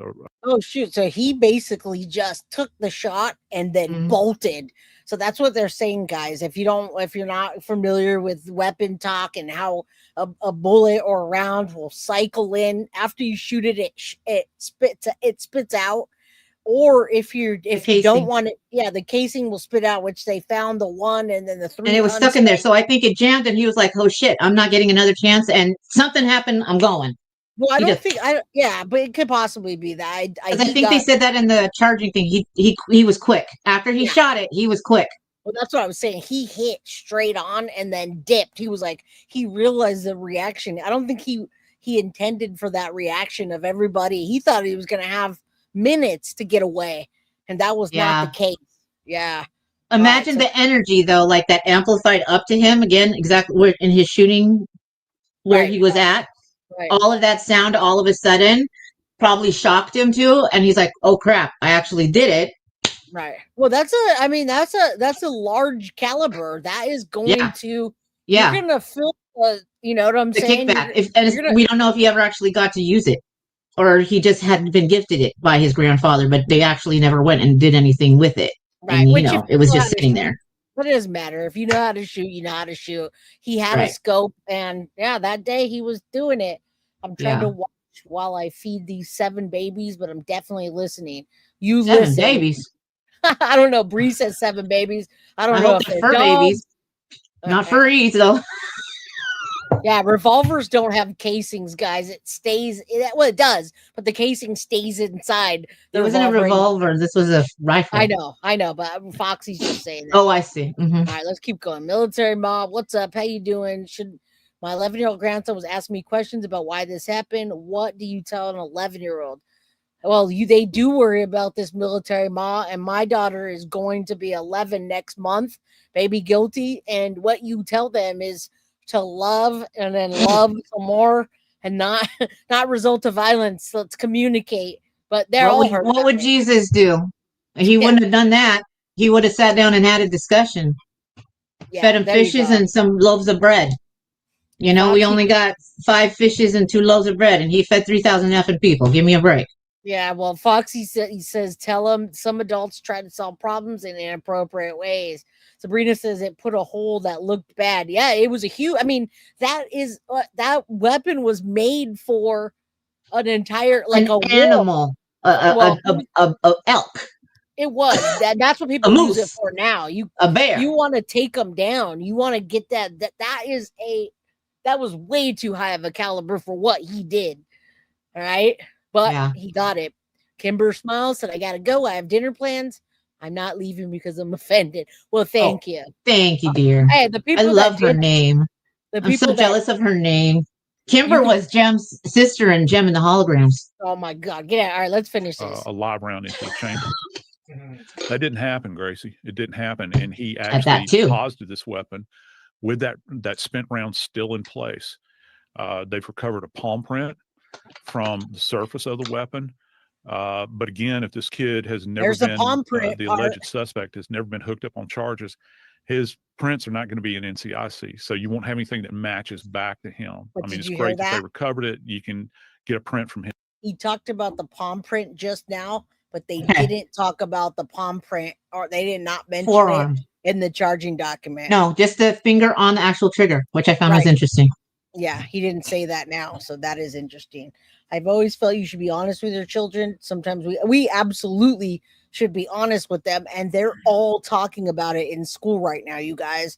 I know, because baby guilty came home, and it doesn't matter. They're all talking about it. So yeah, we want to be honest with them. We shouldn't have to be telling them this. This shouldn't be going on, obviously. And if anybody that came here earlier or left or just popped back on, my rhetoric the entire time was, Charlie Kirk did not deserve this. Still does not. His family doesn't, and this is not how things should be handled. All right. But just because I'm putting out the information that you might not want to hear, let's not insult. Earlier, someone came in and got a quick jab and then they ran out. I'm like, okay, why don't you come back? Now they can compare that, but Come the back, folks let's are thinking, go. yeah, they'll put it into the system and find it. I think that would be fool's errand. You're not going to find it there. They'll run it anyway. There were other prints that were left behind. There's an image from the top of the building that has emerged now, because the top of the building is actually covered in gravel with evidence markers surrounding it. You can see where there's an impression in the gravel that appears to be consistent with somebody laying in a prone position, and the line of sight is directly where Charlie Kirk was positioned from there. Yep. No. So going back a little bit to what you were saying about right after Charlie got shot and his reaction, or no conspiracy about that portion, just a straightforward shot. $2,000 scope, guys. I hate to tell you this, but if I were to get Wolfpack and I just picked someone randomly and I gave him a $2,000 scope that was probably twice as much as the gun cost, it's so accurate that even Wolfpack would do a decent job if she never took a shot in her life. People need some DBT, emotion regulation and distress tolerance. If that, I agree. Yes. And it's hard when you've got the youth that you're talking with, right? The youth can be unpredictable. The youth doesn't know exactly how to control their emotions, especially when you start looking at youth that are in the transgender and in the gay community. They're taking hormones or what have you.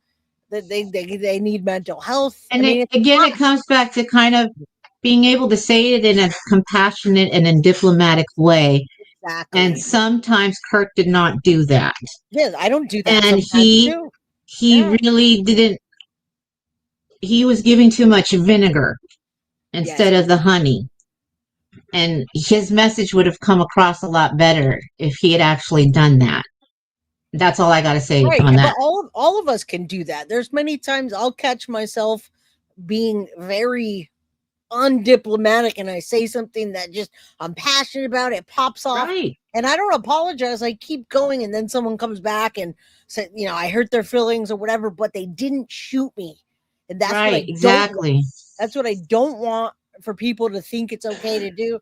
And I would never, ever want or say for somebody to do that. That is not who I am. Weapons should be used to defend yourself, for hunting, for war. There are certain things, and that, in my opinion, that's it. Wolfpack, you know how to shoot. I just use you as an example. Sabrina says his father passed away at 27, so really think he's missing him. My grandson and Miley. Well, prayers, Sabrina. I know that's tough. Hopefully you can seek out some help for him. Maybe you have somebody you can confide in. I don't know, but that's what we want to talk about today, so people can have a discussion without being so upset and jabbing and being an asshole, not listening to what somebody's trying to say, whether you believe them or not, whether you like it. For the way that his body moved afterwards. Do you think that?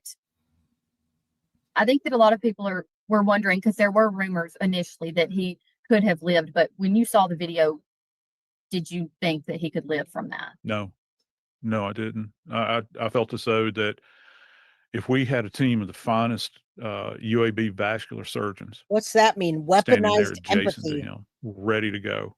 I think this was an unsurvivable injury he sustained.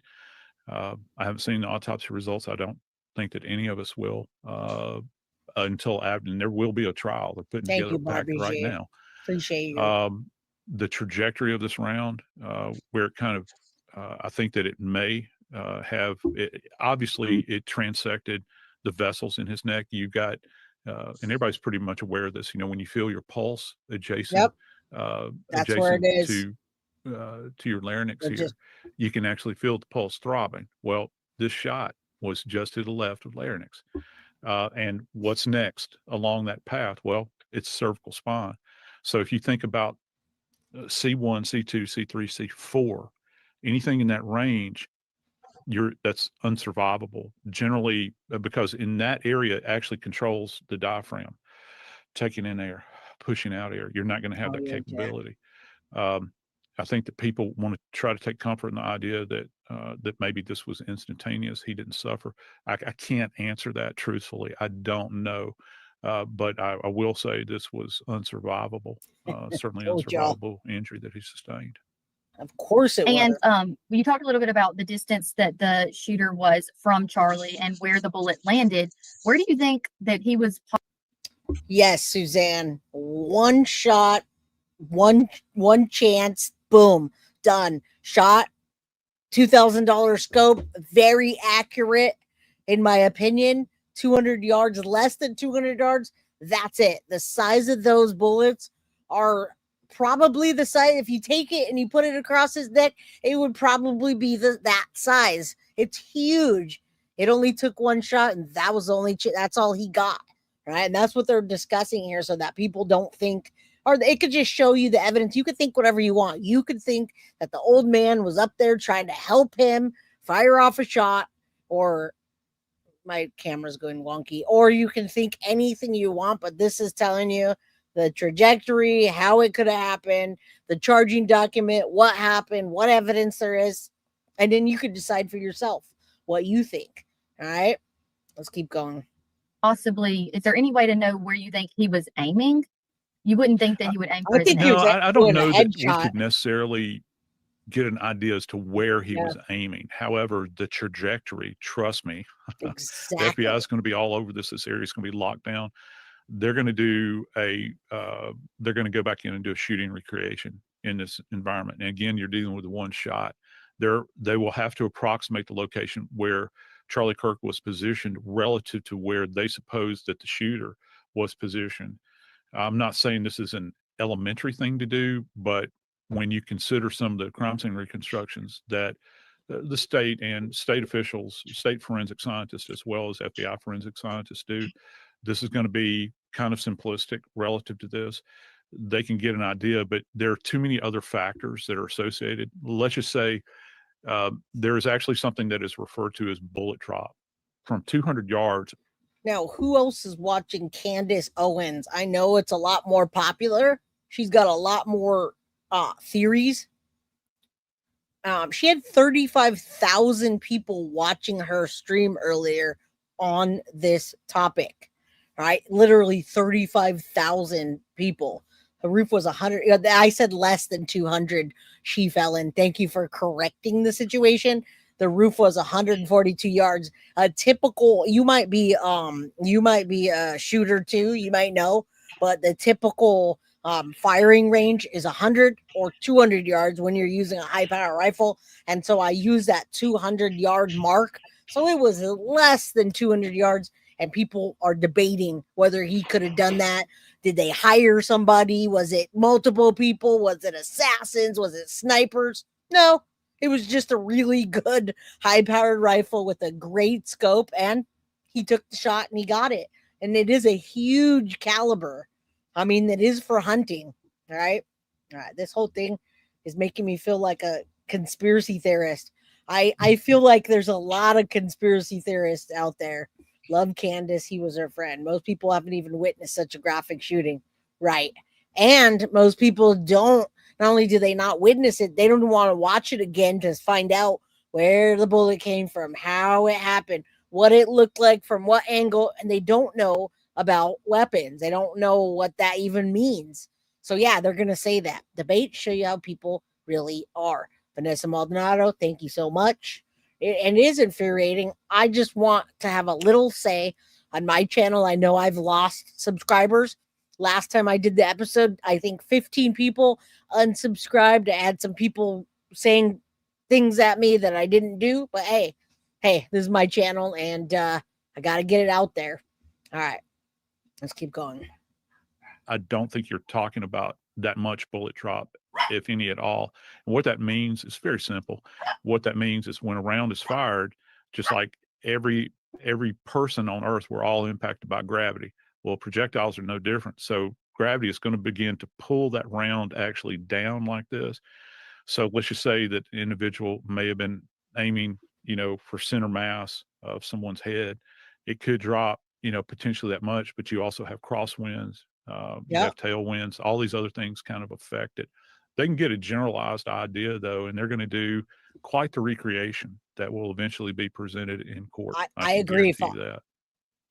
110% Foxy. I was thinking the same thing. Those buildings were so flat and they were so easy to see everything was going on. Just one drone could have prevented it. All right. I just hope that they use this as an example. All right. And once is enough for you to see it when you're not analyzing true crime or analyzing a case or wanting to come off with the correct. You don't need to. If you don't have a true crime channel, then there's no reason. And yes, that's what I started my show with 2 days ago, was freedom of speech and the right to bear arms. Those two things are great, and I don't want to lose those based on what happened. All right. I actually want to watch some of the what Utah DA says suspect's mother said son had moved to the left in the past year. And it's the what do you call that? It's the presser, but it's got a lot of good visuals. I want to get past this though. Let's finish this. I have so much to do today and we're running out of time. And that was kind of leading up to my next question. We heard reporters say this morning that it's still set up. The tent that Charlie was under is still there. Yes. It's kind of like they've not touched it. And it's been close to 48 hours since it took place. Talk a little bit about that and processing such a large scene. There were so many people there. Yeah, there are a lot of people. And, you know, I was chatting with somebody earlier. Shooter, welcome. Video. I mean, we don't go anywhere without these doggone things in our hand. And when you go to an event like this with such a high profile subject, people are going to be videotaping everywhere. So you've got multiple POVs. Oh, yeah. The question is, how many people fled just out of fear and they left? They took the evidence with them. You're going to have multiple perspectives, which is completely different. You know, you talk about, you know, like people have thrown out the JFK assassination. Yep. You had one POV, and that was the Zapruder. Well, there may have been others, but the Zapruders, you know, nobody had phones back then, you know, to videotape these things. They're going to lock this down. And let me tell you, let me just break this down to you, because that is not the only scene you have here. This is how complex this is. So in forensics, what we teach here is that you've got primary, secondary, and tertiary scenes. So with the site where Charlie was shot, that's going to be your primary scene. The roof is a scene. Where the weapon was deposited is a scene. This guy's domicile is a scene. His car is a rolling scene. If it was parked, we've heard information it may have been parked in a church. We don't know. We hadn't been able to confirm that yet. The car may have been, you know, in a parking lot somewhere there. That was a conveyance for him to show up in order to perpetrate this scene or this crime. That's going to be. Well, that's why we started out with the charging document. And I actually want to show you what the presser said with the words up so you can see what their truth is. I mean, they're the ones that are charging this. They're the ones that have processed the scene. They're the ones that have the information. And they're the ones that are going to give this to the court and to the lawyers, to the right. So, yeah, that's what we want to listen to as well. But I wanted people to know that this shot is not impossible. Yes, he is spot on, by the way. Scene. So any other location, it's not just about in the heart of this university, the scene being locked down in the tent, and good on them that they've done that. Exactly. There's going to be a lot of other spots that are locked down. Too. This is a massive undertaking. I think and again, this is just me stating an opinion here, but I think one of the biggest concerns, particularly nowadays, was this suspect affiliated with anybody else? Was there anybody else involved? Because if his level, if he has comfort with this level of violence, if there's anybody else in his cohort, you really want to try to figure out if they're capable of this as well, and interdict that situation. So there's a lot. It's not just that this is solved and that we're going to move on. No. That's no, not not how with this that works at all. This is going to be a very complex investigation moving forward. And we heard the FBI and law enforcement say this morning that, you know, this is a historic arrest. It happened in a historic amount of time is basically what they were saying. Do you think that? Do you think that it was very quick from what they were basing this off of? No. I don't know that I would use the term historic, but I was impressed with how quickly the arrest was made. Yeah. Historic is not Me necessarily an too. adjective I would use for this. I think that it's an example of everybody working together, and that's one of the biggest. That's one. Everybody working together, and in this day and age, guys, don't forget. I think this guy forgot. I think Tyler Robinson forgot. There are cameras everywhere. He was thinking about his prints. I don't want my prints on that GUN, whatever. We already said a bunch of times. We don't want the prints, but screw the prints. We had a camera from every angle where he walked, how he changed his clothes, where he was, him jumping down, him running, his freaking shoes. Come on, get it together, people. Let's get some more security. One of the biggest problems that you have with any investigation that's multi-jurisdictional, because the feds are involved in this. You've got the state police in Utah, they're involved. You have local constabulary, including probably campus police officers and the town's police. Yes, everybody is involved in this. If you can get everybody on the same sheet of music, it makes things flow quite easy. I think one of the really interesting things that I think they were panicking, guys. I think they realized they effed up big time, and they know that this has already happened to Trump. They documented twice, but I believe there was a third attempt. They know they messed up, and that's why they were scrambling. And they know that's why they came out to it. They know that we're going to be talking about this, saying there's a second person, there's more people, this is a conspiracy. They know that. They know that's going to happen, and it is. That they did pretty quickly, and this kind of shocked me, is how quickly those images got out there from those kind of infamous stairwell images where they've got these captures out there. Yep, exactly. That is so impactful now, because again, you can't escape from it. No, if law enforcement can do that, they've got now. It is literally, the military says force.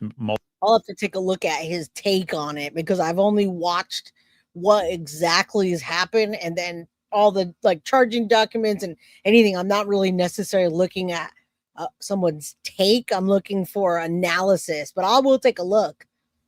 Yeah, he's 100%. I agree with that. Allegedly, right?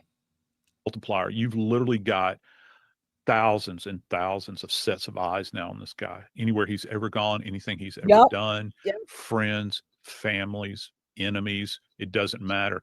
They're going to be visualizing this. And I think you'd probably agree with me, Gracie. This is one of the hottest stories in the news. You got eyes all over this thing. And it's because they released those images so quickly that I think that this led to affecting her. Agreed. And every channel that's playing it has a different take. They clip it up and they talk about this, they talk about that. I'm definitely trying to do a catch-all where I see the stuff and I'm able to comment on it and analyze it. You do not have to stay here if you don't want, Synth, but I do want to play this and see if we can get through some of this. This was the presser, and it shows a lot of visuals in it. So if you guys want to stay here, you can vote me off the island. Is that what you're saying? You want to vote me off the island tonight? I'm saying you're welcome to stay. I'm gonna play this, but I don't want to interrupt your night. I just want to make sure I document this. That's right. Kevin already forgot and started dinner, so we're not going nowhere tonight now. It's a goofball. No, I made rice, and that's as far as I got. It's cooking right now. All right.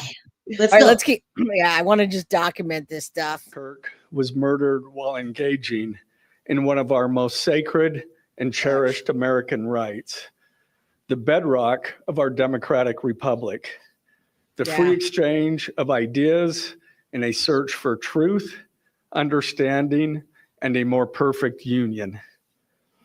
It is also an offense against the state and to the peace and enjoyment of the people of Utah and of all those who visit here. But Charlie Kirk's murder also strikes a more personal and intimate chord. It's 554. Charlie Kirk was first and foremost a husband and a father to two beautiful young children. Absolutely. He was a son, he was a brother, and a friend. Agreed. Like all murders, the senseless and needless taking of Charlie Kirk's life has shattered the lives of those he loved and those who loved him. To Charlie's wife, Erica, his two young children, his parents, his family, and his friends, I express my sincere condolences and offer my heartfelt prayers on your behalf. And I have a feeling, and I love Charlie Kirk. I love what his family stands for. I love how loving they are with each other. Everything about his family is how I'd want to pose mine. And I think as he got older, he would become a little bit more graceful. He was kind of like a shock jock, kind of. That's his personality, is like, say whatever you want, say what you mean. That's what it was supposed to be. How he lived and how he felt. It's kind of like the shock jock, but he's not Trump. And even Trump has been 2 or 3 times attempted assassination, right? But yes, let's not forget that first and foremost, this guy was a person. He loved his wife, he loved his children, and he's a good example for those of you that want to spread love and Christianity and Jesus. Absolutely. If I can say one thing, we can say this is that hold on. My concern. Yeah, go ahead, for sure. In all of his rhetoric and all of the words he threw and the arrows he slung, they were words. Exactly. Doesn't mean he was going and bombing the abortion clinics. He wasn't going and running people over in a parade, pride parade. He wasn't doing that kind of stuff. No. People have to have self-control for them damn selves and quit blaming other people. Exactly. And Max says hello. Hello, Max. You're so cute. I miss my Bichons. I know he's not, but still, let's go. For everyone he's half a Bichon. who was at Charlie's Turning Point USA event at the University of Utah Valley University, and all who have been impacted by this tragedy. It's 2 a.m. As county attorney, I am charged with bringing justice to those who offend our laws. I am charged with bringing justice for those who are harmed. I am charged with bringing justice for Charlie Kirk. I am committed to these aims. I take this responsibility seriously. Today, after reviewing the evidence that law enforcement has collected thus far, I am filing a criminal information. I agree. Charging Tyler James Robinson, age 22, with the following crimes. Count 1, aggravated murder, a capital offense for intentionally or knowingly causing the death of Charlie Kirk under circumstances that created a great risk of death to others. Count 2, felony discharge of a firearm causing serious bodily injury, a first-degree felony. The state is further alleging aggravating factors on counts 1 and 2 because the defendant is believed to have targeted Charlie Kirk based on Charlie Kirk's political expression and did so knowing that children were present and would witness the homicide. Yep. The state is also charging defendant with count 3, obstruction of justice, a second-degree felony. I really don't think that he, even though it was premeditated, I really don't think he thought any of this through at all, other than like the logistics of it. He's going to be here. I don't like him. I'm pissed off. And whatever he was going through in his own mind. I mean, look at even the roommate, his lover turned on him and was like, hell no, I'm not going to stay quiet. I don't want any part of this. And if anybody was being would feel attacked, it would be Lance Twiggs. This guy had nothing to sit there and cry about, right? He just didn't like his words, and he went out and he terrorized everybody. Really, we're all going to be traumatized for this, and we're all getting a piece of this. And who knows what's going to happen next? Who knows if Trump is really going to fire back, or whoever has the ability to fire back at the trans community, at the gay community. I mean, earlier you saw someone come in here and talk shit and then tap out. Oh, this gay slob is trying to make it okay that he was killed. No, you walked in for 2 seconds about me talking about something, insulted me, and then walked out. That's the kind of shit we don't want happening. That's the kind of stuff that's unacceptable. All right. And that's what I'm saying here. It's not about what Charlie Kirk said and this freaking guy got his feelings hurt. All right. But it was him that did this. And that's what I'm trying to point to. It wasn't my community. It wasn't the trans community. In my opinion, it's this guy that they should be charging, and they have. Ridiculous. It's going to affect us all. It affects us. It affects our children, our friends, our family. It sucks, man. For moving and concealing the rifle used in the shooting. Count 4, obstruction of justice, a second-degree felony for disposing the clothing he wore during the shooting. Count 5, witness tampering, a third-degree felony for directing his roommate to delete his incriminating text. They don't use the Count pronouns. 6, witness tampering, a third-degree felony for directing his roommate to stay silent if police questioned him. Exactly.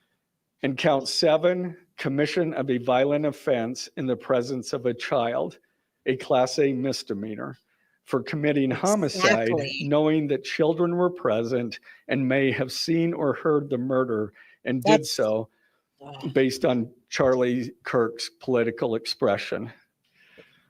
Also, following the press conference, I am filing a notice of intent to seek the death penalty. I do not take this decision lightly, and it is a decision I have made independently as county attorney, based solely on the available evidence and circumstances and nature of the crime.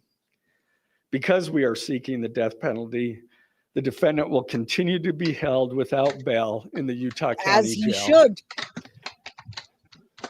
Turning to the 10-page. You know what would be nice?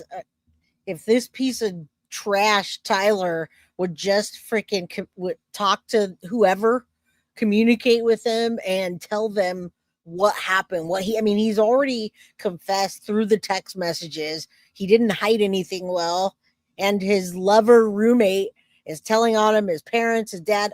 He could stop all of this, and he could stop more fights from happening and more people if he would communicate. And they shouldn't give him a deal, but he should try to fix this by at least telling what happened, so that and I don't even know if people would believe him.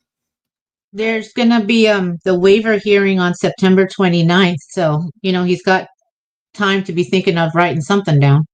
Right. I agree.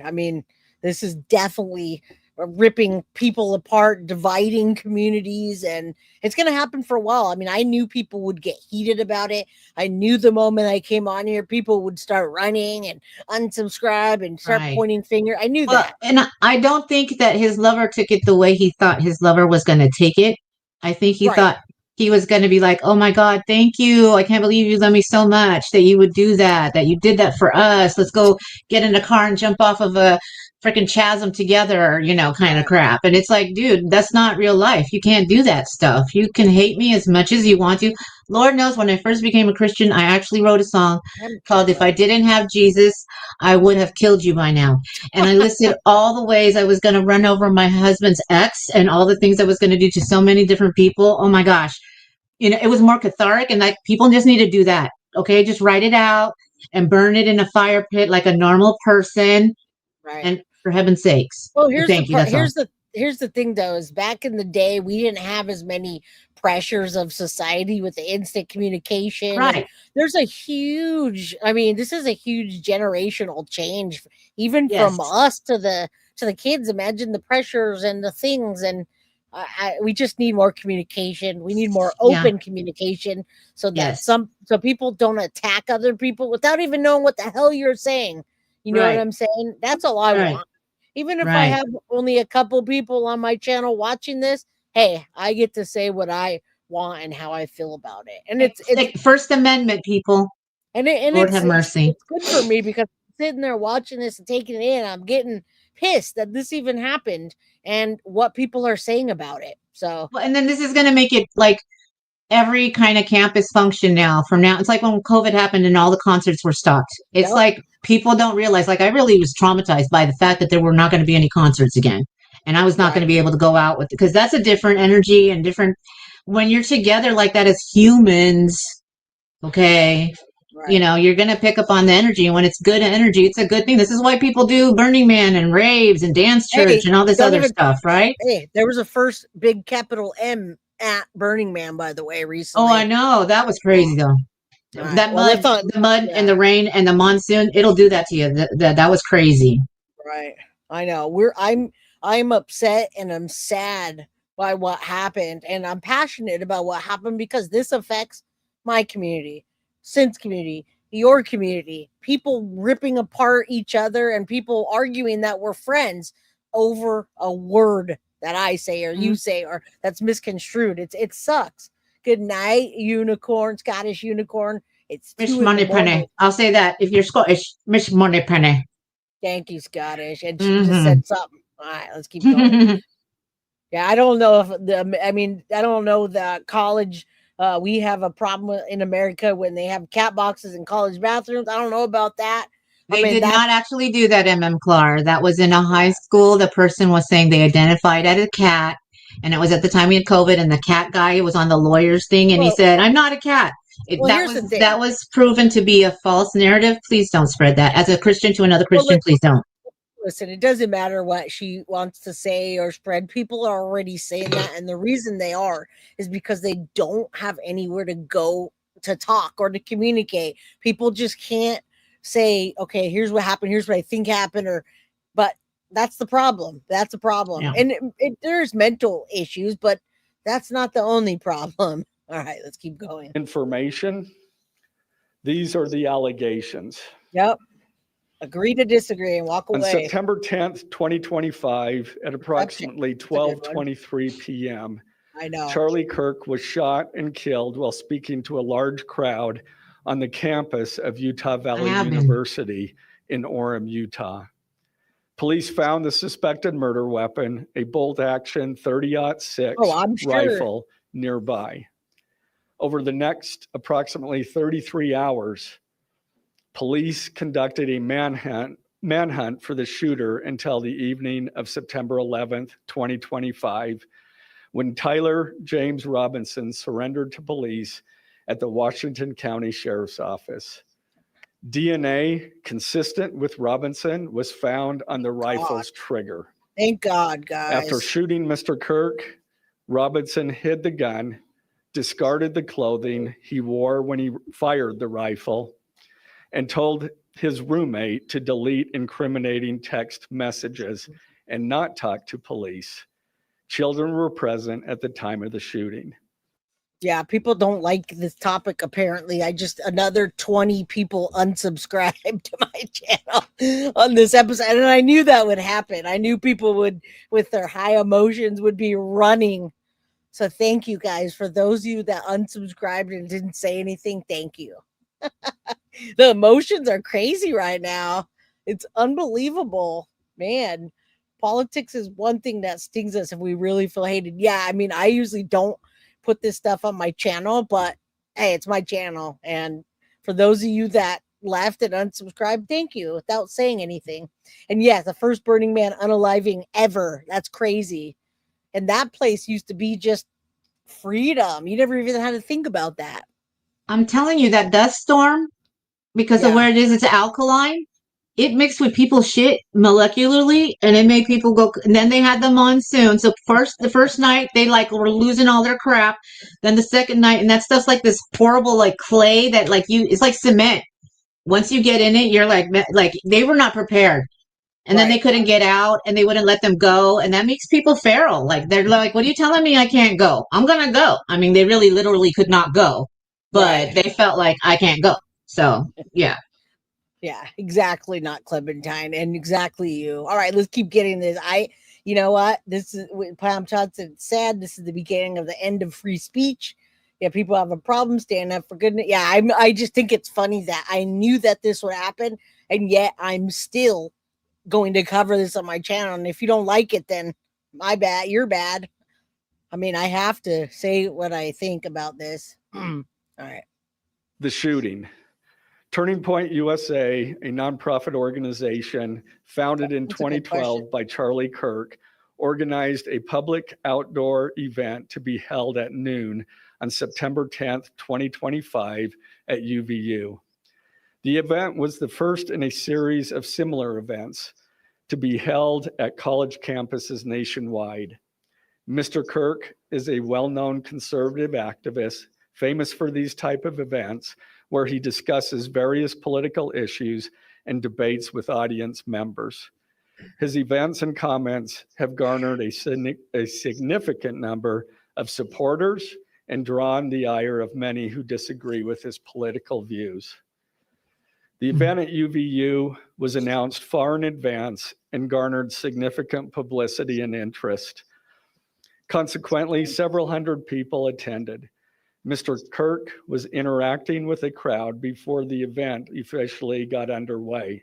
Thank you. Then at approximately noon, Mr. Kirk seated himself under a portable canopy behind a table and microphone. He began speaking to the crowd and fielding questions from attendees. Yeah, I mean, all we did here was play clips, read evidence, and then put our personal insight on what's happened. We literally are not going off on conspiracy theories or saying weird stuff. Maybe we should. Maybe we should start saying, did you see that cop in the back? How I heard Jay goes to the shooting range with rifles down her pant legs. Right? It's crazy. Look at that. And she wants to shoot Wolfpack and Simps because of her hair. She hates curly-haired people, especially if they're Puerto Rican, like her. Right, that's so funny, man. People are so upset, and that's what that's the opposite of why I'm here. I really want people to feel like they understand and can heal from this so that we don't continue down this path of insulting and jabbing and running and fighting and having sides. Like, I don't want that. That is the complete opposite of what I'm trying to do, and I guess it just didn't hit there. So can you drop a link for Donna, or somebody drop a link for Donna? Yeah, that's the whole point of having a channel. Love you, Jay. Which link? I don't know. Oh, can someone drop the link for her to join the channel? Oh, the iPhone link? I don't have that. It would have to be Foxy or Tiffany. I don't have that link. Okay. I think it's just a join link, but I'll check it out in a bit. Lady for Justice says, I'm here to stay. Got your back. Thank you. The only thing that offends me is being bombarded with freaking ads. I'm sorry. You should buy the YouTube member thing. All right, there it is. All right, let's keep going. Get through I was going to this. say, is that worth it? Because I'm thinking about paying extra, so I don't have that. Because I did that for my Spotify's. No, yeah, for the music one. Oh, it's because those commercials, they're so loud and annoying, and I don't want to know about your problems and all. No, they're inappropriate too. Trust me, it's so worth it. Not only do I pay for Guilty of Crime, but I pay for my other accounts that I have for Guilty and Baby Guilty. I pay like 3 different ones, girl. So it's worth it. Okay. All right, let's keep going before I lose 20 more people. Shoot. It's a cleansing, yo. Mr. Kirk commonly used at his events. Mr. Kirk allowed his questioners to approach a microphone positioned directly in front of him. Mr. Kirk's team members were very close to him on his right and left, as well as some behind his canopy and others at various close locations near him. This is the thing we read earlier. Surrounded Mr. Kirk on 3 sides. Temporary metal fencing separated attendees from Mr. Kirk by only a matter of feet. Directly above and behind Mr. Kirk was the UVU Hall of Flags, an indoor walkway spanning several hundred feet with floor-to-ceiling glass windows, which overlooked the plaza where Mr. Kirk was seated. People were in the walkway at the time of the shooting. Approximately 15 minutes into the event, Mr. Kirk was answering a question about mass shootings by transgender individuals when a gunshot rang out. The bullet struck Mr. Kirk in the neck. He slumped to the ground almost immediately. The bullet's trajectory passed closely to several other individuals beside Mr. Kirk, including the questioner who was standing directly in front of Mr. Kirk. Children were visible near Mr. Kirk's stage when he was shot. Mr. Kirk was rushed to a nearby hospital where he was declared deceased. The medical examiner's report is still pending. Thank you, guys. I appreciate your support. UVU surveillance. So at the moment of the shot, a UVU police officer was watching the crowd from an elevated vantage point. Now, I did see an interview. There's so many of them, but I saw an interview that that from UVU, the people that are supposed to be security, and they admitted to being lax that day. And of course, they're apologetic. I mean, can you imagine if that happened to you while you were on the clock? This whole situation, this whole shooting, this whole crime that happened is just, it's terrible for the entire country, guys. For you, for me, for Sid, for everybody in chat. Marie, remember, for 6 months, I'm here to stay. Yay. Auntie Reed, this was the last night one, but they put this in with all the images, so I didn't get to. I did another stream tomorrow. I have to say though, I like that he can't read as good. Like when you're reading something else and you haven't read it before, he read like we're reading, like kind of stunted. So it's not just us. So this is a guy supposed to be a professional, and he's still goofing up. So I like that. Can I just say that? Yes, you can. Yes, and tomorrow we're back to children, autistic child in a cage. All right, we got lots of. I heard about that. Yeah, I want to cover Madalena Kojikari. I got so many cases that I want to cover, but this one I just have to get it out there. We want to heal. We want to heal this community. If people you see the one I sent you, the email I sent you with the kids in the storage locker without the parents. What is up with that too? I sent it. I sent it over to Tiff to help me 2 out month on old. it. Yeah, it hurts all of us. Absolutely, Mo. It absolutely does. And I couldn't feel. I just have a responsibility to stream this and move on. All right. Now there's 111 people. Say a prayer that this thing doesn't hurt us too much further. I hope we can heal. And I'm glad they're covering this quickly so that we can. So we're not sitting there in limbo. But yeah, I assure you, I'm documenting this and then I'm going to move on. This is a tough topic. As soon as he heard the shot, he began to scan the area for threats. Believing the shot came from a rifle because of its sound, he looked for potential sniper positions. He noted a roof area approximately 160 yards away from Mr. Kirk as a potential shooting position and rushed there to look for evidence. The suspected shooting position is adjacent to an open, publicly accessible walkway. To access the suspected location, a person must climb over a railing and then drop to the roof only slightly below. The UV officer climbed over the railing and down onto the roof. He then walked to the suspected shooting position and confirmed a clear shooting corridor between the position and Mr. Kirk's seat. He also noticed markings in the gravel rooftop, consistent with a sniper having lain on the roof, impressions in the gravel potentially left by the elbows, knees, and feet of a person in a prone shooting position. Police reviewed surveillance from the camera covering the roof and discovered that it recorded an individual dressed in dark clothing cross the railing from the public walkway and drop onto the roof at approximately 12:15 p.m. You see how he's walking over there? Although the individual moved out of the camera's view for a short time, the camera again captured the individual running across the roof and then low crawling to the area the UVU officer recognized as where the suspected sniper had dropped into a prone shooting position. After a short time, which matches the known time of the shot, the individual arose and ran across the roof to the northeast. This discovery led to an intensive review of UVU surveillance recordings.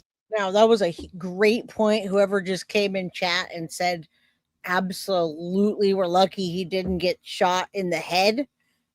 Had that happened, I want you to know that would have been like probably 10 times worse for the people in the crowd, for you guys, for all of us. that scope, I'm sorry, not the scope, that caliber could have literally just ripped his head apart, you guys.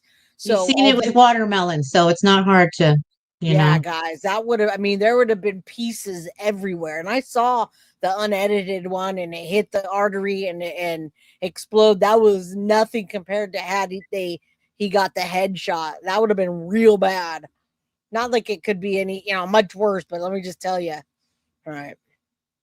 To attempt to track Look at that. and identify the suspect. Smash. Surveillance revealed the following. At approximately 11:51 a.m., even more the suspect entered campus from the north. Good night, he is seen y'all. wearing a black shirt with an American flag in the center, a dark baseball cap, and large sunglasses. Throughout the surveillance, the suspect keeps his head down and rarely raises his head enough to get a clear image of his face. As he proceeds across the campus, he is seen walking with an unusual gait. The suspect walks with very little bending in his right leg, consistent with a rifle being hidden in his pants. This unusual gait continues until the suspect is seen crossing the railway off the open walkway and onto the roof, where he leaves the camera's view. A camera later captures the suspect as he runs across the roof to the suspected shooting position. Immediately after the shot was fired, a camera captures the suspect running across the roof carrying an item whose shape is consistent with a rifle. The suspect is then seen climbing down from the roof. He appears to drop the item he was carrying as he hits the ground in a controlled fall. He then picks up the item and runs toward the northeast end of campus. And I guess I can see why people are calling it a conspiracy. It was just so quick, just quick and dirty, you would call it, literally. He didn't have experience that we know about. There was nothing to say that he's a marksman. He's gone through, and nothing about this. Lucky shot. Lucky shot. Hashtag it was his lucky shot.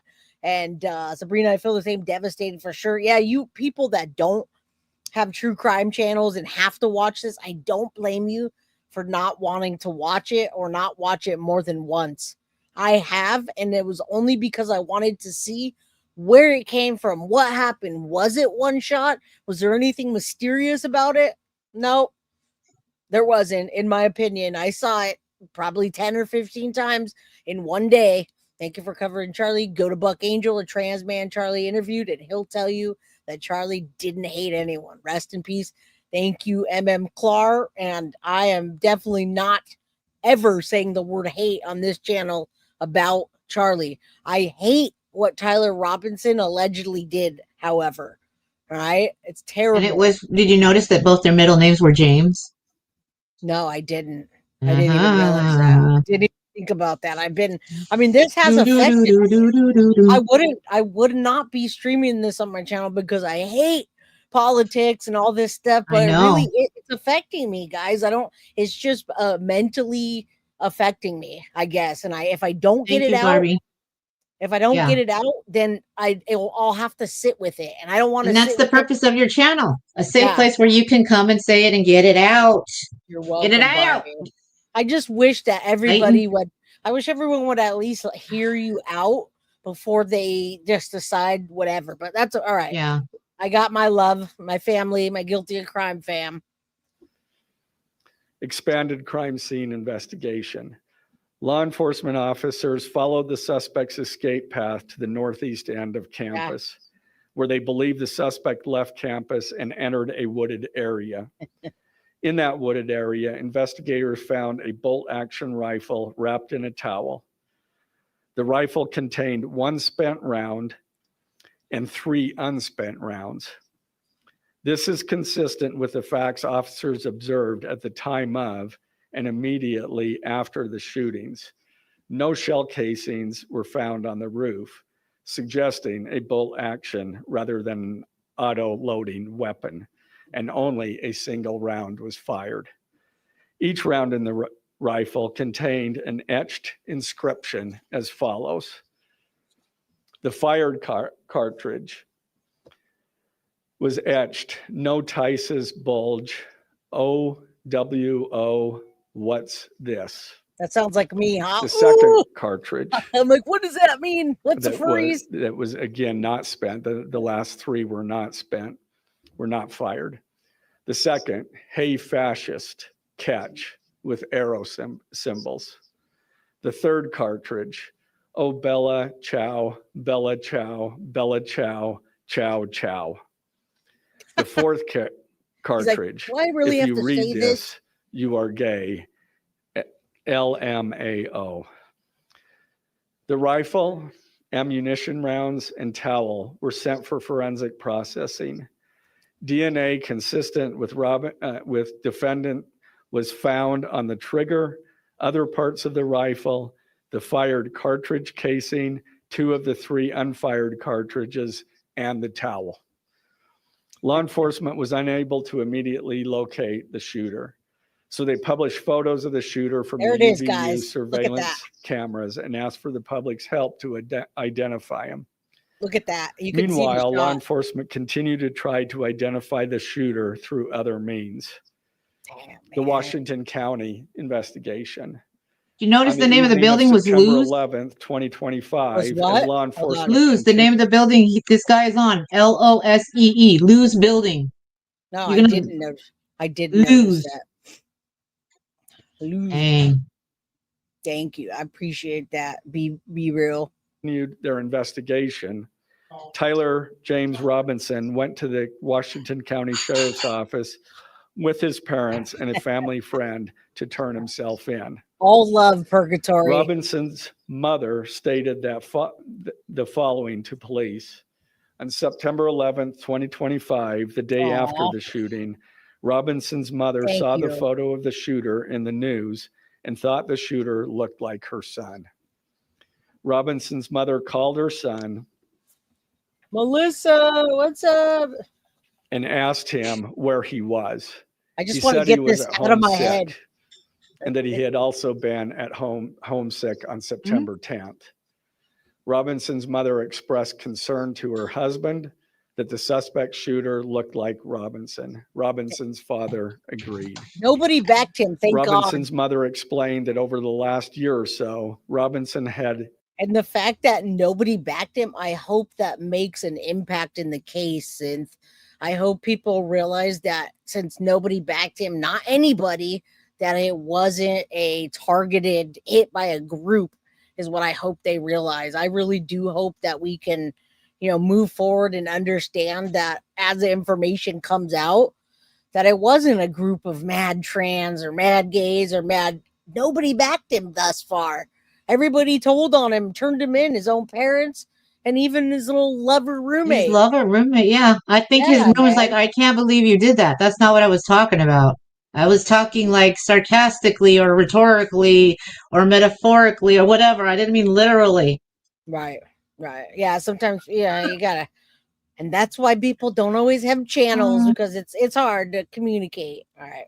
Become more political and had started to lean more to the left. I know, I see that. Becoming more pro-gay and trans rights oriented. She stated that Robinson began to date his roommate, a biological male who was transitioning genders. This resulted in several discussions with family members, but especially between Robinson and his father. Good night, Teresa. Who have very different political views. They were In there one watching conversation remotely. before the shooting, Robinson mentioned that Charlie Kirk would be holding an event at UVU, which Robinson said was a stupid venue for the event. Robinson accused Kirk of spreading hate. Robinson's father reported that when his wife showed him the surveillance image of the suspected shooter in the news, he agreed that it looked like their son. He also believed that the rifle that police suspected the shooter used matched a rifle that was given to his son as a gift. As a result, Robinson's father contacted his son and asked him to send a photo of the rifle. Robinson did not respond. Damn. However, Robinson's father spoke on the phone with Robinson. Robinson implied that he planned to take his own life. Robinson's parents were able to convince him to meet at their home. As they discussed the situation, Robinson implied that he was the shooter and stated that he couldn't go to jail and That's just crazy. wanted to end it. When asked why he did it, Robinson explained there is too much evil and the guy, referring to Charlie Kirk, spreads too much hate. And what he doesn't realize is that he just spread so much more hate with just that single shot that he took. It's unbelievable. I mean, again, even the Pope was talking about it. I mean, this is just, it's been nonstop. I've been trying to avoid it by doing other things, and obviously I'm at work and I can't, and it just gets me all heated. I'm like, man, but I also want people to understand that I hope that it comes out that it wasn't a group and that it was this 22-year-old idiot that pulled this off. Not very good, by the way. They talked about Robinson turning himself in and convinced Robinson to speak with a family friend who is a retired deputy sheriff. At Robinson's father's request, the family friend met with Robinson and his parents. Just called Duty Ron to turn himself in. The family friend spoke to police and reported telling Robinson that it would be best if he brought all evidence with him to the sheriff's office to avoid police having to search his parents' home. The friend also asked Robinson if he had any clothes that were related to what he did. Robinson replied that he had disposed of the clothes in different areas. Question. The roommate. Hold on, police interviewed Robinson. Go ahead. They keep saying that it was like, okay, it keeps changing. Like first they said, I've heard that it was a pastor or a spiritually or somebody that came to. Now it's a friend of a sheriff or the sheriff's friend, or I mean that changes. It's interesting. I mean is it different than the charging report? Because he's reading what we read. Right. Okay. So, and another weird thing is in the, I can't remember if it was the text or if it was the paper under the keyboard, he wrote the symbols for the school. Right. To go with the things he put on the bullet that was the furry thing. He was associating his school with that community. Which is weird because didn't he only go there for like a month? Yeah. Yeah. So this, Weird. I mean, I really do think that he, in his sick mind, he thought he was going to get away with this, get up there, easy peasy. He saw it being on this campus with no, I think he was just doing that to try to throw them off. Honestly, he thought he was smart, and it just, wow, that's just my opinion. The neighbor. Yeah. No, my son said the same thing. So. Yeah, that's what I think. He's just trying to throw him off. And this just unfolded it within hours, man. By next day, he was caught. Luigi Mangione lasted out longer than he did. I heard first, I said, they hope they don't find him in a McDonald's or the stock's going down. And I was like, oh my gosh. All right, let's get through this. Robinson's roommate, a biological male who was involved in a romantic relationship with Robinson. The roommate told police that the roommate received messages from Robinson about the shooting, and he did provide those messages to police. I don't know, thought criminal. On September 10th, 2025, the roommate received a text message from Robinson which said, "Drop what you're doing. Look under my keyboard."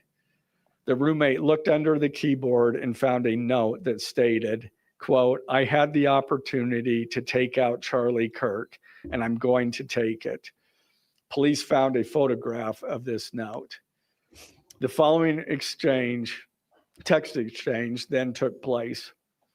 After reading the note, yeah, I could have just had us read it and not play this, but then people actually don't even believe what you're reading, and they'll say, oh, you changed the document or you skipped something. So I want to make sure you guys heard it from the source.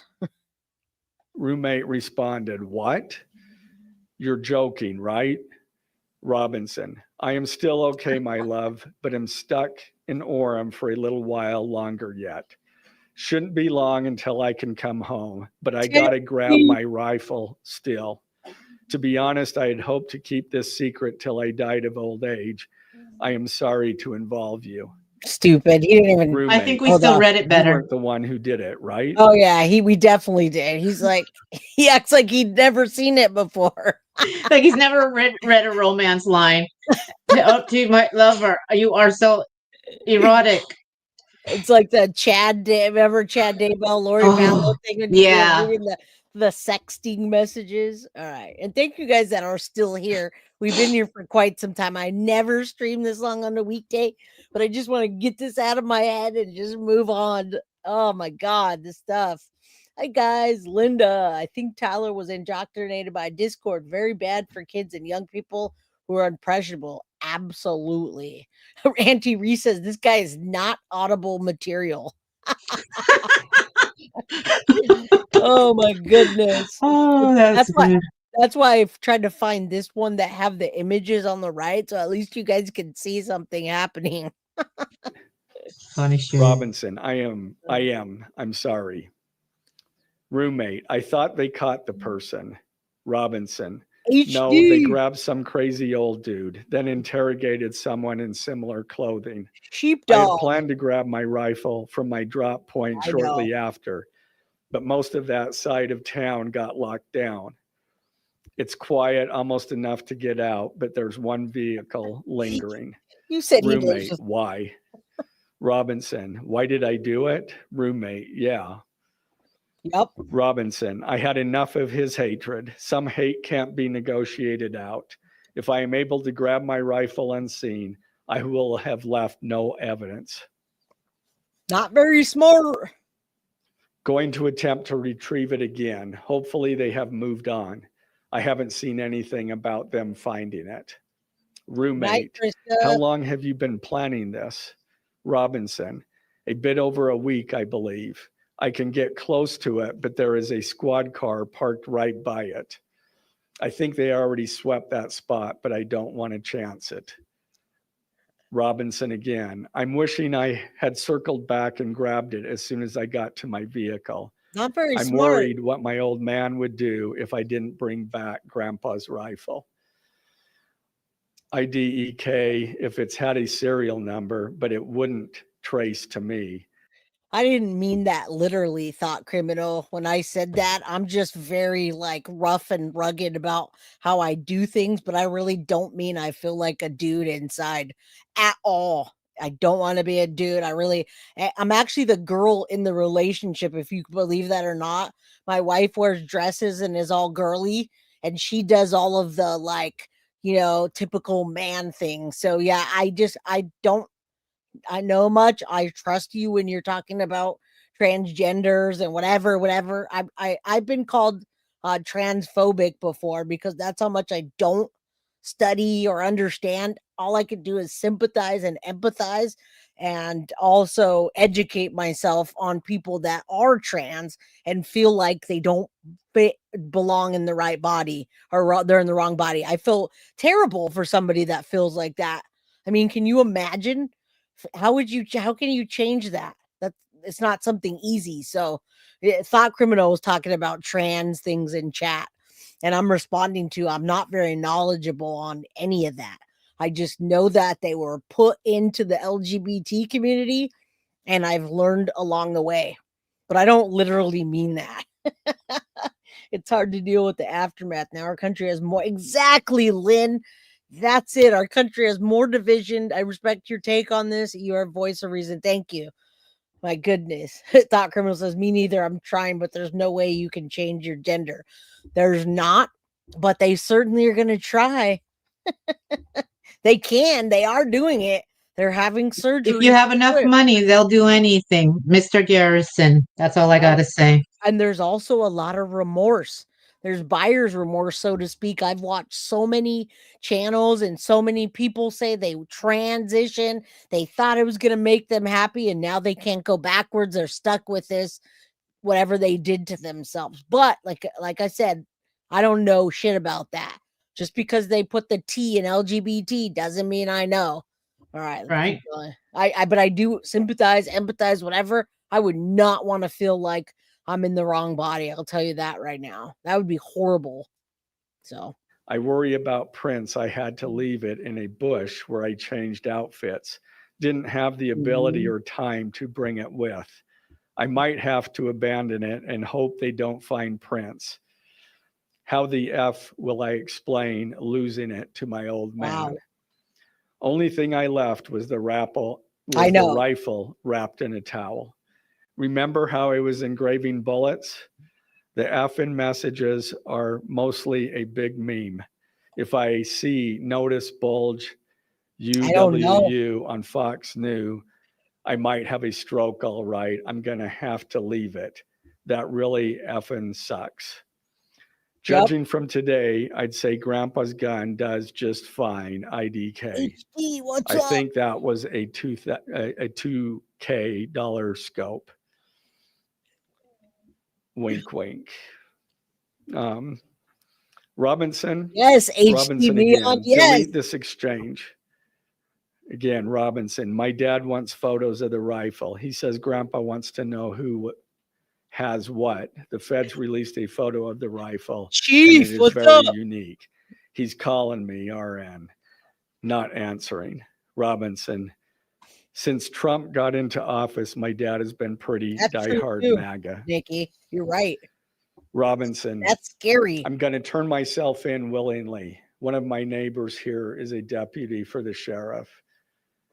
Again, you are all I worry about, love. That came from Robinson. Roommate. I'm much more worried about you. Robinson, don't talk to the media, please. Don't take any interviews or make any comments. If any police ask you questions, ask for a lawyer and stay silent. The search for Robinson's residence. Police executed a search warrant on Robinson's residence. During that search, police discovered a shell casing with etchings like the etchings found on the shells in the rifle near UVU. Police also found several target boards with bullet holes in Robinson's home. There you go. That means, and a lot of people are saying, how did he pull this off? When did he have the time to practice? I'm sure he grew up with that, guys. If his dad gave him a GUN and he was going out and shooting, and you just need a little bit of target practice and a scope. Yeah, he absolutely sounds more scared of his dad than he does the consequences of what he did. All right. I will show the Turtle Island shirts before we go. Did you send those over to Dolly? One of them's kind of similar, but yeah, I will. Let's finish this and I will. Now, as I stated in the beginning, when I read those allegations, these are allegations. And like the evidence set forth in this statement, those allegations, what you've heard from the media, even from state and federal officials, has not been tested in the crucible of a jury trial. It is a collector rifle. Absolutely. I understand the public's desire to know the facts. My own family members have pressed me for information. Hey, I'm scared of my mom still. Why are we reluctant to share the details of the investigation itself? Exactly. And comment on the case? Single because I want to ensure a fair and impartial trial. I became a prosecutor because of my love for the ideals of this great country and the principles embedded in our Constitution. Who's the in free Utah? exchange Probably. of ideas and opinions is critical to this great American experiment. But Amen, so Joe. too are the protections afforded to the accused found in the Fifth and Sixth Amendments. The right against self-incrimination. Yeah, look at how he's walking. They called that out. The right to a speedy and public trial. The right to the effective assistance of counsel. The right to confront one's accusers. And the right to compel the attendance of witnesses. And perhaps most importantly, under our Constitution, the accused is presumed innocent until we, the state, prove to an impartial jury of defendant's peers his guilt beyond a reasonable doubt. That jury cannot rely on our allegations. I like bolt actions, but they're on heavy. what they hear in the news. I have to or use on what they sandbags hear and from a a public tripod. official. The jury is the sole. Now listen, with a bolt action rifle like that, guys, yes, I've shot it, but I have to have a tripod and bags because it really is just, it's such a heavy, I mean, it's for hunting, right? If I were just to take that, I would not be able to hit that shot unless I was laying down with the tripod and bags. It's hard, right? Be Real says, I liked how things were in the 90s. Everyone did their own thing. That I agree. Right. That so-called message exchange put out by the FBI, I don't believe the killer wrote it. That's not the way young people text. Interesting. And You know what I want to know is if he has any body damage from the gun or from the knees on the gravel, like they said he was laying down, like from the blow, like if there were anything on his body, they would, say. Maybe, but I don't know if he would be. I mean, he was what, 5'11", something pounds. I'm 4'11" and way 100 pounds less than he is. I don't know that would, if he'd already been using it, I don't know how that would affect him. My guy friends use those like nothing. They hold it and use it like I hold a puffer, right? Like it's no thing. Yeah. All right. Dot Criminal says, if you've seen people talking about an alleged connection to Tyler and Twigs and the trans militia, I have.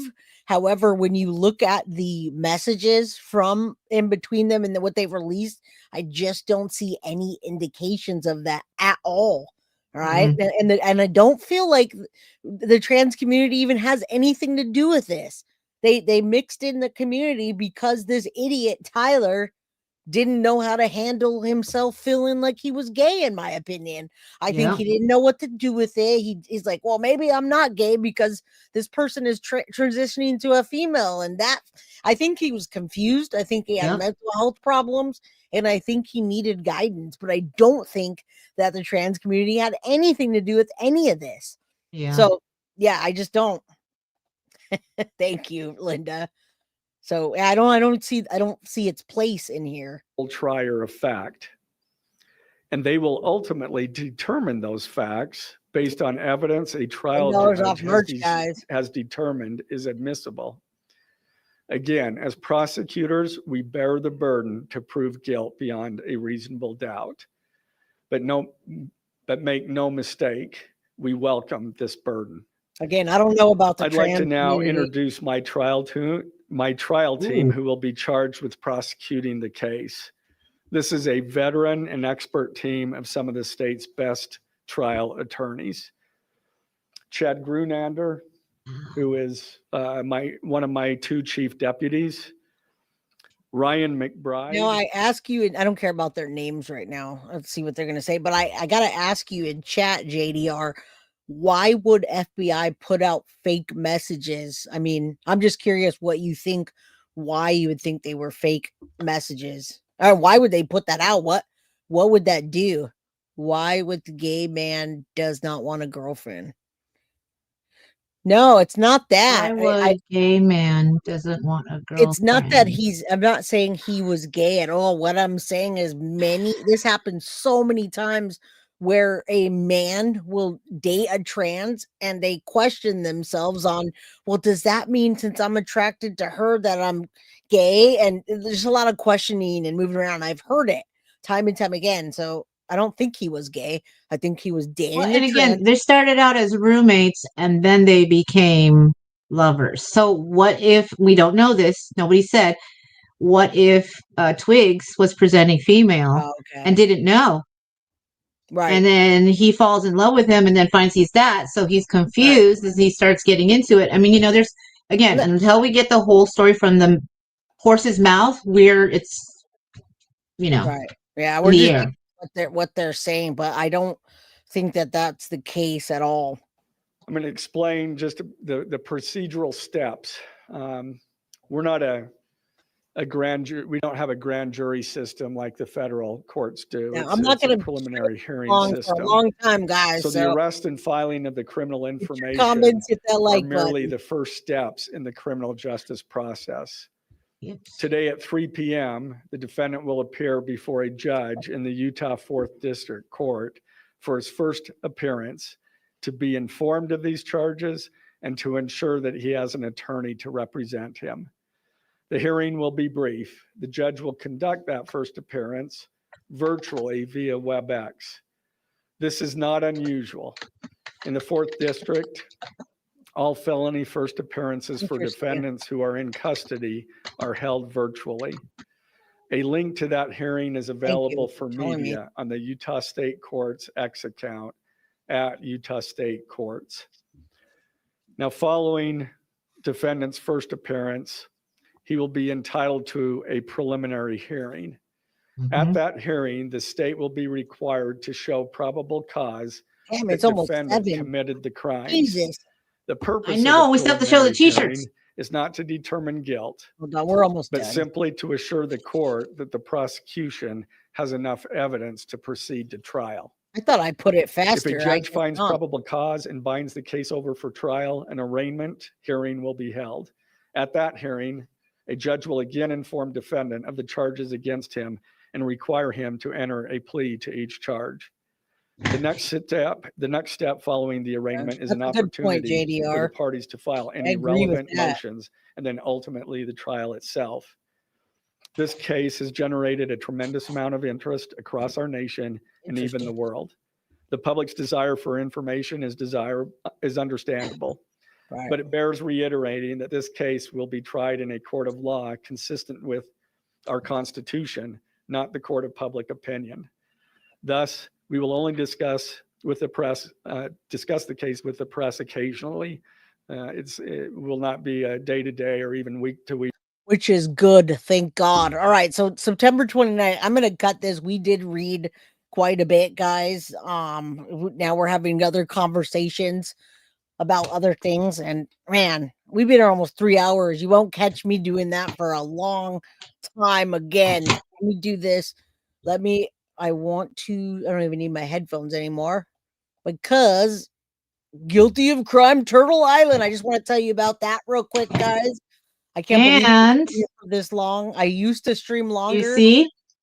Yes, Guilty of Crime cookies. Look at that. They're coming their way. So they go with the merchandise you buy. Some shirts, all right? You're going to get some bonus cookies with every purchase. Done. So those of you guys. Oh, wait, I didn't mean to do that. What happened? Look at that.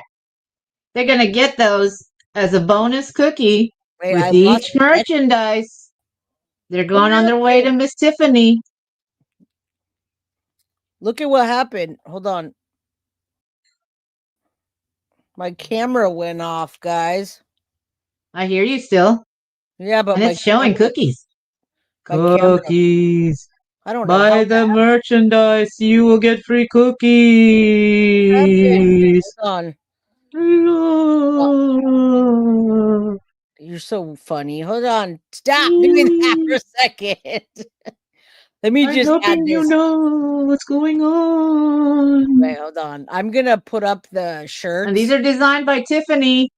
Yes, my camera went out, guys. So that was perfect timing. All right. So those are designed by Tiff in the merch store. She gave you a code. There's a code.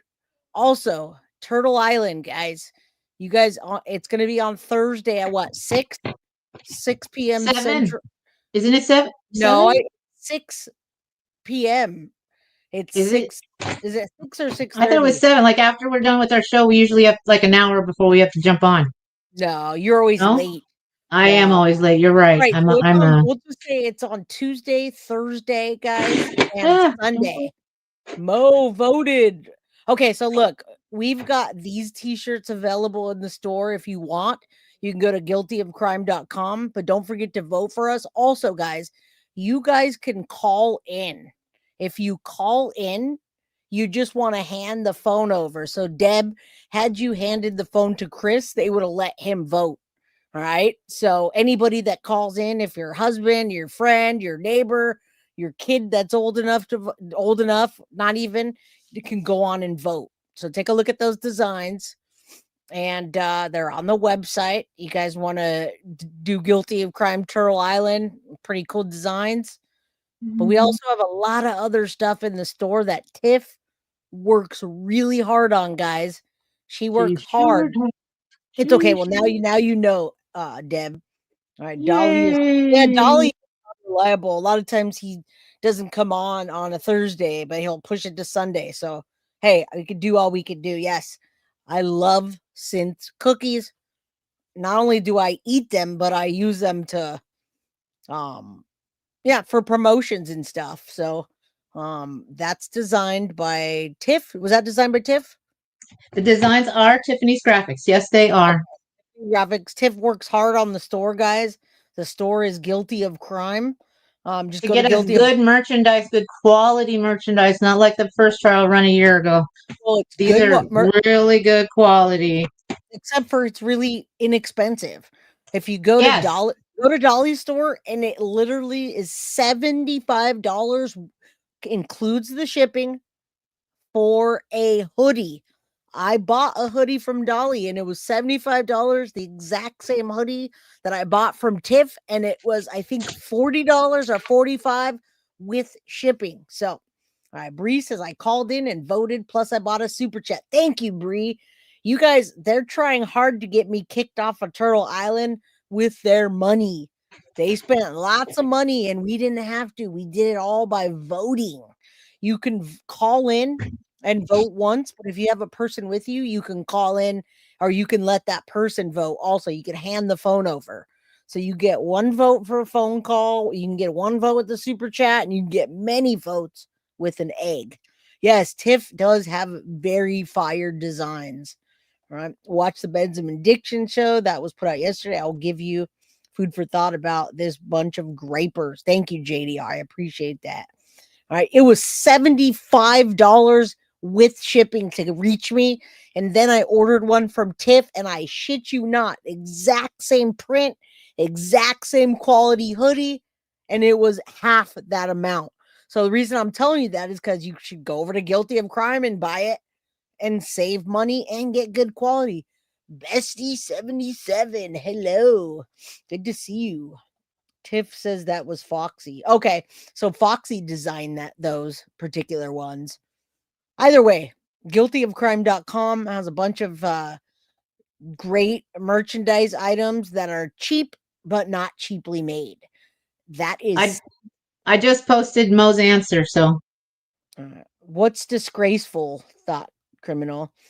All right, yeah, that's Synth. You can go over to Synth. That has nothing to do with us, but it will help Synth out a lot, and she does have to do with that. So there you go. But I don't want, Synth.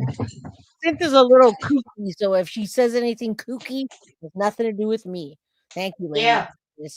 You make graphics, correct. Merch, and make cookies. I'm my own person. I have free will. Yes. Sarah. Look at these. These are the new little designs. I took my gloves off and I couldn't get a new pair, but see, look how cute. There we all are.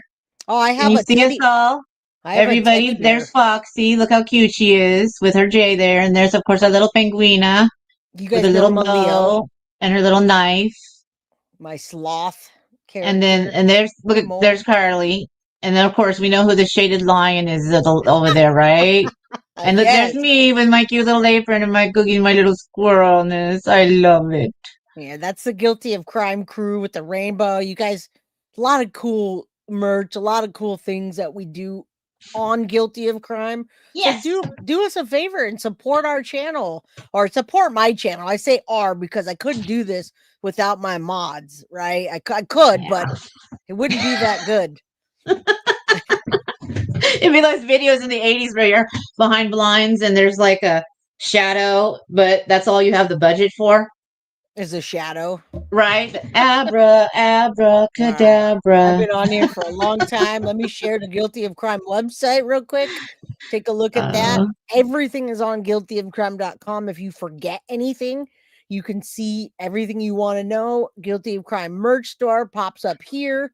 We've got a new look to the store. You click on that and boom, it opens up another page, which I wish it did not do. But hey, again, we only have a certain budget here. So when you click on that, come back when we're at 100K, then we'll have everything like butter. Yeah, you guys, there it is, man. I'm telling you, awesome products for not that much money. Right? The website's dope. But I mean, look at this shit. I mean, these are just great made. This is the Bluetooth tumbler. I mean, the speaker's great. It sounds great. This Trolls Be Gone, $35, guys. I mean, $28 to $31, Bluetooth $45, $20 you can get for a mug with something you want. We got the boxes, we got blankets, bags, just different things, guys. Guilty of Crime. The hoodies are $45. You can get a zip up hoodie for $45 or a pullover for $40. I mean, come on, guys. $18 for a hat. It's pretty good. I was looking at Gaga's stuff for her Mayhem tour. I was like, girl, girl, I love you, but we are poor. We love you, but we are poor. Come on now. And if someone could drop the Ghost link, Ghost is my second news platform. It's right here, guiltyofcrime.ghost. You can click on that and you could sign up and support that as well. I will start working on doing exclusive videos. Maybe I'll do a video once a month or something like that. But right now I put documents out and I put news and documents that you can only get from Ghost. So yeah, Foxy Amazon says free Foxy Bobble with any mystery box. Yeah, these girls do a fantastic job, guys. They all work together. And I think they're actually friends behind the scenes. Purgatory says, Jay, I emailed you Michael Savage analysis, food for thought, someone who knows. Thank you. I appreciate that. And I have been consuming all content.